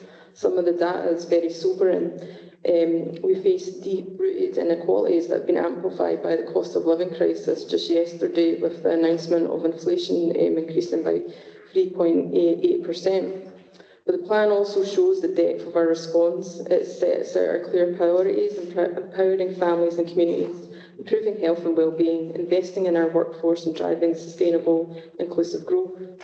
This is not about quick fixes or short-term projects. It's about building lasting change through whole family support, trauma-informed services and community-led transformation. Every action, partnership and investment is designed to empower our communities, not just to survive, but to thrive. We're tackling poverty, empowering our communities and embedding human rights in everything we do. I'd just like to, as Graham said, just thank the team for all their work. Thank you. Thank you. The paper's now open for debate. Councillor Forson. Thanks, Convener. I'm very pleased to support the Community Wellbeing Plan. It sets out how we as a council and in partnership with others will work to improve the lives of people across Clackmannanshire. I don't think it's just a policy document, it's a statement of intent about how we tackle inequalities, support mental health, create safe and inclusive communities and empower local people to shape their own priorities. It is ambitious, but I do believe it's grounded in the realities that we face. One of the things I particularly welcome is a clear focus on the promise. We have a responsibility to ensure that every care experienced young person in Clackmannanshire grows up loved, safe and respected, and the plan commits us to continuing that journey with early intervention, strong family support and services designed around the needs of children and young people. And I do want to highlight that the most recent attainment figures showed that our care experienced young people are doing particularly well here in Clackmannanshire, a huge difference from even 5 years ago. So I think our work in the promise is really starting to deliver there. And again, I welcome the emphasis on tackling violence against women and girls. We know the harm caused by domestic abuse and gender-based violence in our communities, and this plan makes it clear that prevention, protection and support for survivors must remain central to our collective approach, working with partners and communities to break cycles of violence and to build resilience. But I think if we're serious about well-being, we must also be honest about the impact of poverty. Too many households in Clackmannanshire are struggling with the cost of living, with rising demand for crisis support and food provision. This plan sets out the wide range of actions we are currently taking, from supporting income maximisation and employability programmes to strengthening our Scottish Welfare Fund, free school meals provision, and the holiday food and activities programme. We are investing in early years support, advice services, and targeted help for those most in need. And while many of the solutions lie out with our control in reserved matters like welfare policy, tax and employment law, we should be clear, the situation here in Clackmannanshire would be far worse had we not taken the action we already have. Through strong partnership working and a focus on prevention, we have protected many families in greater hardship. It also gives me confidence in this plan that it doesn't shy away from the risks. The People Directorate Risk Register is very candid about the challenges. Risks to children's safety if we cannot sustain capacity and child protection roles, increasing demands in supporting children with additional support needs, the possibility of potential delays to major projects, such as we discussed earlier, such as the Wellbeing Hub and Lockies, ongoing workforce pressures in recruiting head teachers, teachers and social workers, and the need to sustain valued community services such as libraries and early learning. But crucially, each of these risks identified has a clear set of mitigations, from strengthened recruitment and training to targeted ASN working groups to robust governance and contingency planning for our capital projects. So this is a plan that's not only ambitious, but also realistic, accountable and resilient. The Community Wellbeing Plan gives us a vision for a healthier, fairer and more connected Clackmannanshire. It commits us to tackling poverty and inequalities, keeping the promise, preventing violence and strengthening the voice of communities. And by openly recognising and managing the risks, it provides assurance that this is more than an aspiration. It is a plan for real delivery, and I'm proud to support the plan in the paper today. Thank you. Councillor McTaggart, to be followed by Councillor Rennie. Thanks, Convener. I'd just like to thank Lorraine and the team for this very, very impressive report. It contains a massive amount of information and it draws into stark reality the issues that we face in Clackmannanshire. I mean, some of the very stark figures are around domestic abuse, which rose by 12% in 2024. 7 tragic deaths from suicide, although, as was mentioned earlier, we are tackling that. Hopefully, we can bring it to 0. But the proposed actions and interventions will take time to bed in. We know that. But we can demonstrate that we're moving in the right direction. We can demonstrate that we've identified where our weak elements in Clackmannanshire are. We're taking action to address that. And we're being ambitious and hopeful that by this time next year, hopefully we'll see an improved picture. Thanks, Convener. Thank you. Councillor Rennie. Thanks, Chair. Before I say what I was going to say, I just want to sort of clarify in terms of scrutiny of this paper. We're actually being asked to approve a forward plan, and I think a couple of others touched on it in their preamble. For that, we need to be ensuring when we're approving it that it's achievable and realistic. So that's where a lot of the questions come from, I think, and they were answered very successfully. So I think, yes, I understand what you're saying, but I think it's really important, even for the public, for them to understand what's underlying behind some of these goals as well. So, but I'm happy with the response that I received from officers in terms of, you know, how this will be achieved.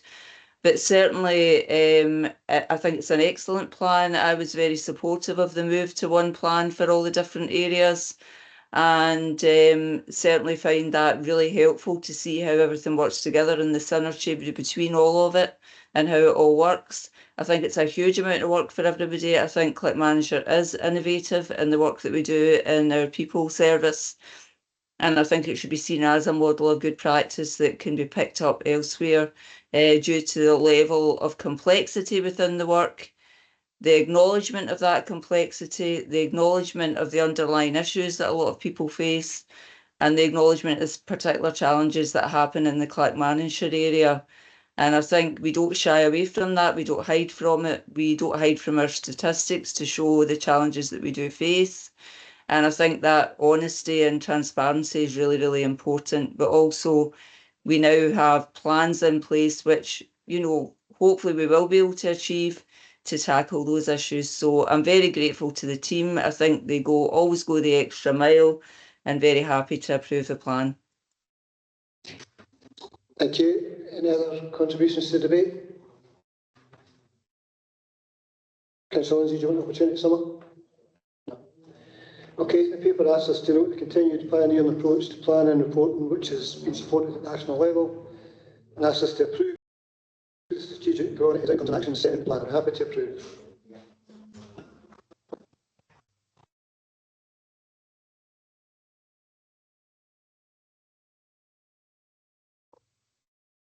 Item 7 is the Partnership Performance Director Business Plan 25-26. Chris will take us through it.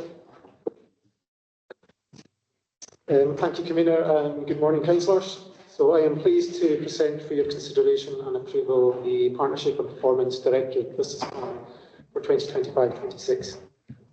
This plan has been developed in line with our agreed business planning guidance and reflects our ongoing commitment to supporting the Council's strategic priorities through transformation, innovation and continuous improvement.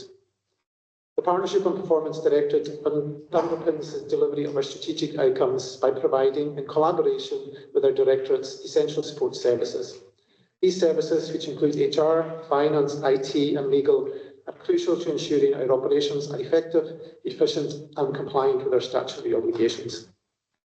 Our 2025-26 business plan aligns with the Council's Be the Future vision and transformation roadmap and sets out a clear programme of work to support the Council meet its strategic priorities. The key themes and priorities that underpin our plan are digital and data transformation, the continued rollout of Microsoft 365, including SharePoint and OneDrive, infrastructure upgrades and enhanced cyber security, a refresh of the digital strategy, including AI and RPA, delivery of a new staff intranet and improved digital accessibility for citizens.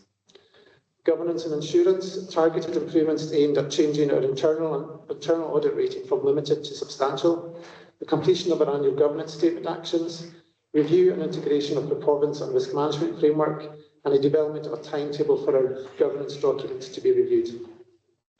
Workforce resilience, which sees the implementation of the revised strategic workforce plan in line with the developing targeted operating model, leadership development programmes and mentoring initiatives, undertaking workforce planning sessions across directorates, and a continued focus on wellbeing succession planning and capacity building.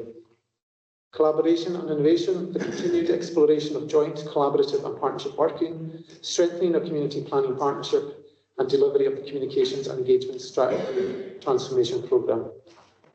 Customer and stakeholder engagement, the rollout of a refreshed complaints system and child-friendly procedure, continued implementation of the Equality and Fairer Scotland Duty impact assessment process, and engagement with Clark Communication to deliver a new communication strategy. Our plan also includes a comprehensive set of KPIs and actions with targets informed by historical trends, LGBF data and Scottish averages. These indicators span financial performance, customer service, workforce metrics and statutory compliance. Our action plan has been developed to ensure the plan is focused, manageable and responsive to both planned and unplanned demands. Our risk register identifies key risks, including catastrophic business interruption, labour shortages leading to governance failures, financial resilience and a failure to deliver the digital transformation. And each risk is supported by targeted actions and internal controls to mitigate impact and ensure continuity. In summary, the 25-26 business plan represents a balanced and ambitious approach, delivering core statutory functions while embracing transformation and innovation. And it reflects our commitment to strong governance, financial sustainability, workforce resilience and improved outcomes for our communities. Officers from the Directorate and I are happy to take any questions members may have ahead of the paper being moved. And I would finally add that reference to Clark Communications Limited in the business plan should actually read Clark Communications and will update prior to publishing. Okay, thanks Chris. Paper's open to questions. Councillor Coyne. Thanks, Convener. Morning, Chris. Page 188, where you set out your key service strategies and policies review schedule. Just looking at it, I don't see a logical order to this. I'm just wondering if that's just a random order, which and how they came to you, it would be quite useful to know if there was a priority, in these things, that you would tackle one before another, or some have to be run in parallel. So the ones that can run in parallel would be one priority group. It'd be quite, useful to know that, to see where you were focusing on, because obviously the ones at the bottom of the list would be the ones that we would be perhaps accepting the risk of failing, not being completed. So just good to know that we would share your view on that, if you know what I mean. So just wondering, is there a logic to the compilation here? So I suppose the logic is that they're due for renewal this year in 25-26. So it's not the wellbeing wipe is the first priority and the bottom one is the last priority. So we've already achieved the wellbeing wipe.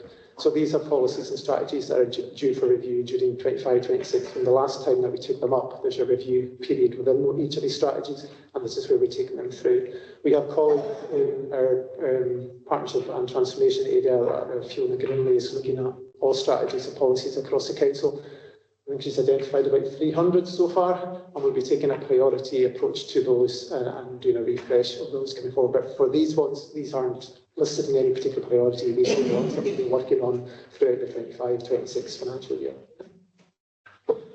So these are a selection of 300 policies that are under your watch, as it were, on your watch. And these are the ones which are going to have to be reviewed.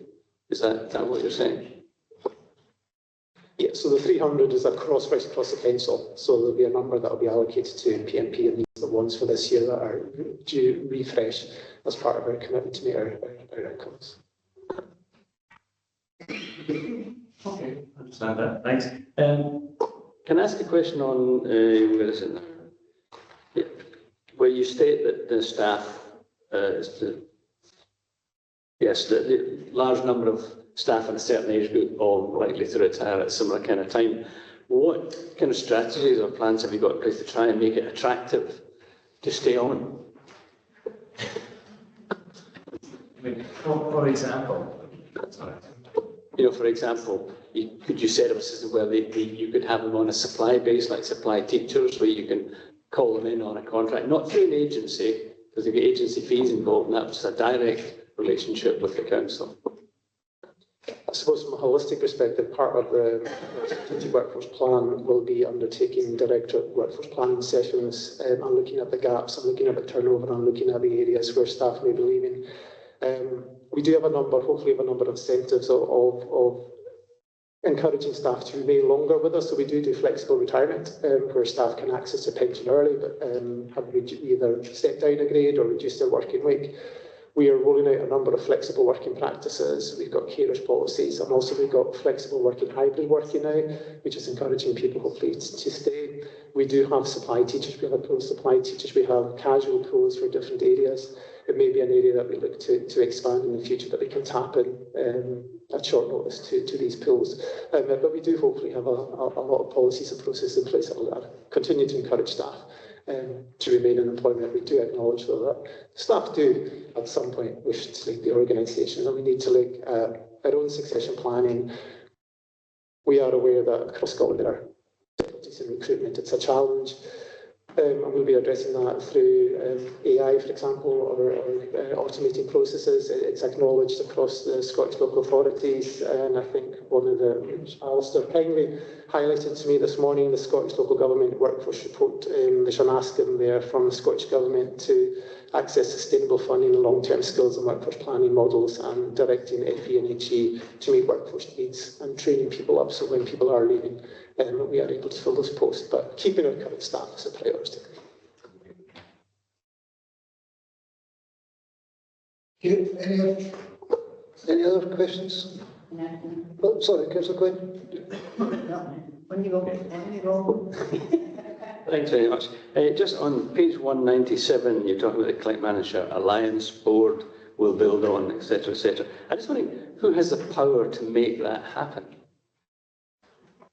Who's got the big stick? Our chair is with us, as you is the leader of the council, and we did have a scheduled development day prior to the summer, which didn't happen, but we have a mandated session coming up on the 4th of September, which will clearly outline the priorities and direction, hopefully, of the Alliance going forward. Maybe like Councillor Forsington. Yeah, I hold the stick, but I'm hopefully not going to need it.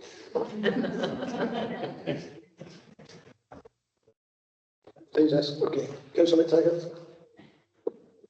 Thank you, convener.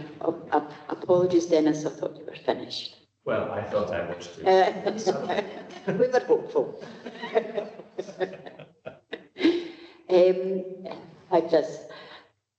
The service risk register, given the answers that you've just given to Councillor Coyne, how confident are we in the targets we've set in this risk register, especially around improving employment and filling vacant posts? Because the risk register is at red at the moment, and it's marked as the target is green. So it kind of countermands what you've just said. Thanks. Absolutely. So we will be continuing to review the risk register on an ongoing basis, and as part of our PMP SMT. Recruitment workforce challenges are ongoing. We've seen that in finance. We've had comments from the Accounts Commission in relation to finance.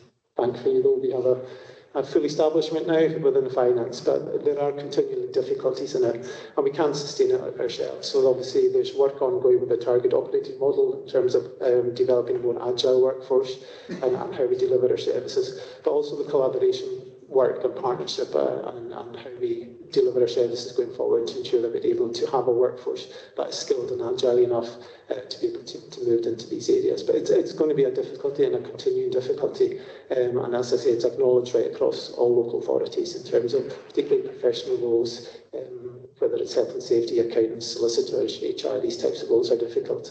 So it's a challenge, and it's going to be a continuing challenge, but we are hopefully taking measures in place in terms of how we're changing our operating model and how we're looking at collaboration and that innovation in the public sector reform and the Verity agreement, how we'll tie into all of that in terms of how we change as a council and how local authority will change going forward. So we're confident that we have robust plans in place to identify and address any gaps in the future. Thanks. Councillor McTaggart, I was just going to say, as you know, this has been quite a thorny issue for us for quite a while.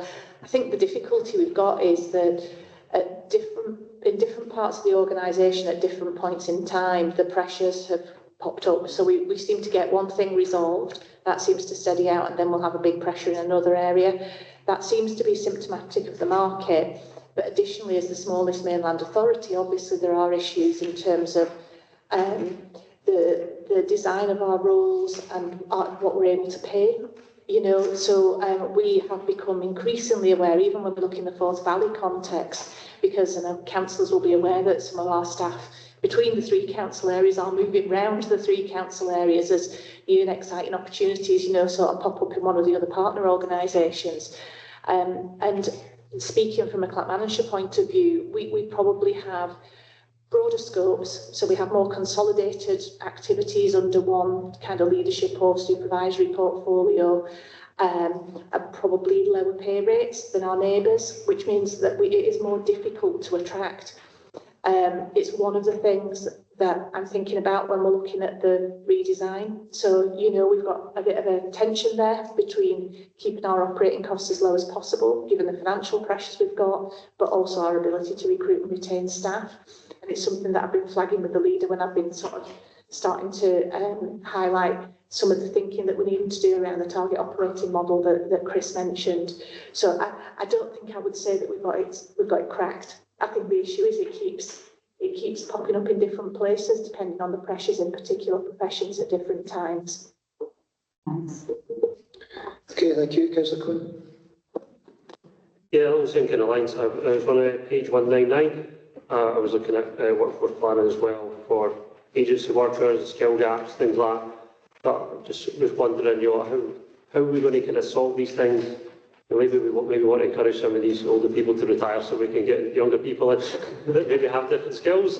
I don't know, are we trying to fill those with recruitment, with training? Is there some kind of mix? that we can do, so we're not over relying on using agencies to just kind of do all the stuff that we can't do.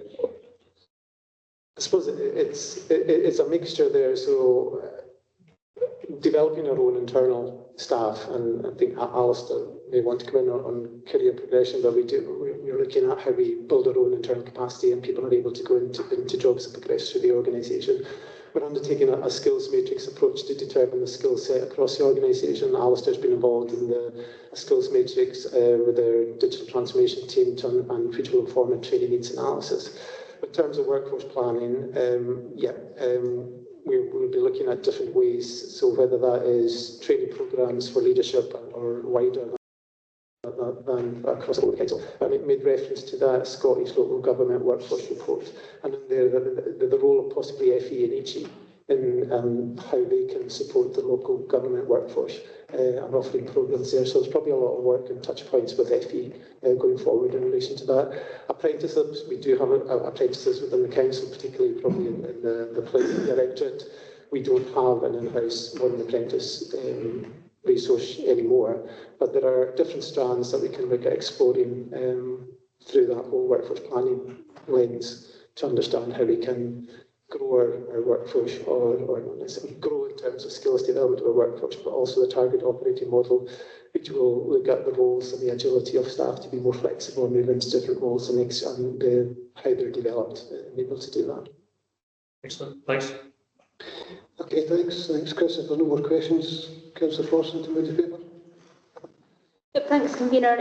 I'm pleased to propose to Council today the Partnership Performance Directorate Business Plan for 25-26. The plan sets out how the Directorate will enable the Council to deliver on our strategic priorities in what continues to be a challenging and evolving environment. As members will know, Partnership and Performance provides many of the enabling services that are fundamental to the smooth running of the Council. So this includes HR, finance, legal and governance, ICT, communications, customer services and emergency resilience. So they're not just back office functions, they are the foundations of good governance, sound financial management and the delivery of efficient services for the people of Clackmannanshire. So the plan before us today is both ambitious and pragmatic. It ensures delivery of our core statutory functions, but it also sets out a programme of transformation, innovation and continuous improvement. And I'd like to highlight some of the key priorities for the year ahead. Digital and data transformation, so that's rolling out further Office 365 functionality, strengthening cyber security and refreshing our digital strategy to ensure we meet citizens' expectations and embed data-led decision-making. Governance and assurance, that's strengthening internal controls and compliance with the aim of improving our audit assurance rating from limited to substantial. Workforce resilience, and that's implementing our strategic workforce plan, developing leadership through formal programmes and mentoring, and planning succession to address the risks of an ageing workforce. Collaboration and innovation, so that's exploring the shared service models with Falkirk Council, supported by PwC to unlock efficiencies and resilience. Performance and risk management, so we're strengthening the golden thread, I would call it, between our strategic priorities and frontline delivery. And customer and stakeholder engagement, so that's rolling out our fresh communication strategy, which should hopefully address some of the comments Councillor Lee made earlier about ensuring that our communities are more aware of the work that's going on. We're also looking at a new staff intranet and a more accessible complaints system to strengthen trust and responsiveness with our communities. So in proposing the plan, I also want to be clear about the risks we face. They include the possibility of catastrophic business interruption from cyber threats or major incidents, the challenges of sustaining strong staff and community engagement, workforce shortages that increase the risk of governance failure, and continuing financial pressures, and the risk of falling behind if we do not deliver our ambitious digital transformation. Now, these are significant challenges, but what gives me confidence is that the business plan sets out clear and targeted actions to address each of them. On the workforce risks, the strategic workforce plan includes succession planning, leadership development, and a new mentoring scheme to build capacity for the future.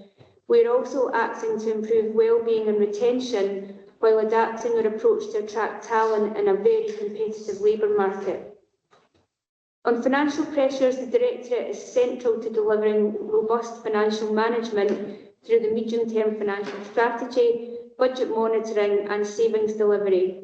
And while some pressures are out with our control, this plan ensures that we have the governance and oversight to respond quickly and protect essential services. On the digital transformation, our 5-year roadmap and investment in modern infrastructure will allow us to deliver services more efficiently, reduce operational risks, and improve both the staff and our citizens' experience. Our collaboration work with Falkirk Council is already showing the benefits of joint audit arrangements, and exploring further shared services will allow both councils to achieve more together than we could separately, building resilience and unlocking efficiencies. On community engagement, a refreshed communications and engagement strategy, together with a new complaints system and staff intranet, will ensure we communicate more openly and effectively with our workforce, our partners and our residents. And this is very, very important, and it's essential to maintaining trust and empowering our communities. And on governance, our clear target is to move from our audit assurance rating from limited to substantial, because strong governance not only protects us from risk, but also builds confidence among our staff, partners and communities. I think it's been said many times, as Scotland's smallest mainland local authority, we often feel these pressures more acutely than others.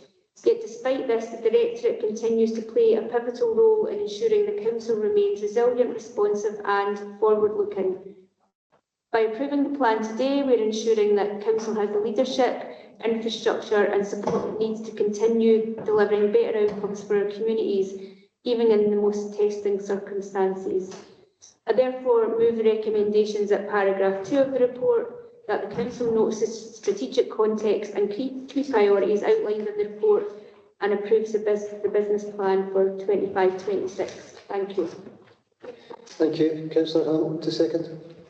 Thanks, Convener. I'm happy to second this paper. It sets out clearly the challenges and pressures facing this council, but also underlines a continued focus on delivering positive outcomes for the people of Clackmannanshire.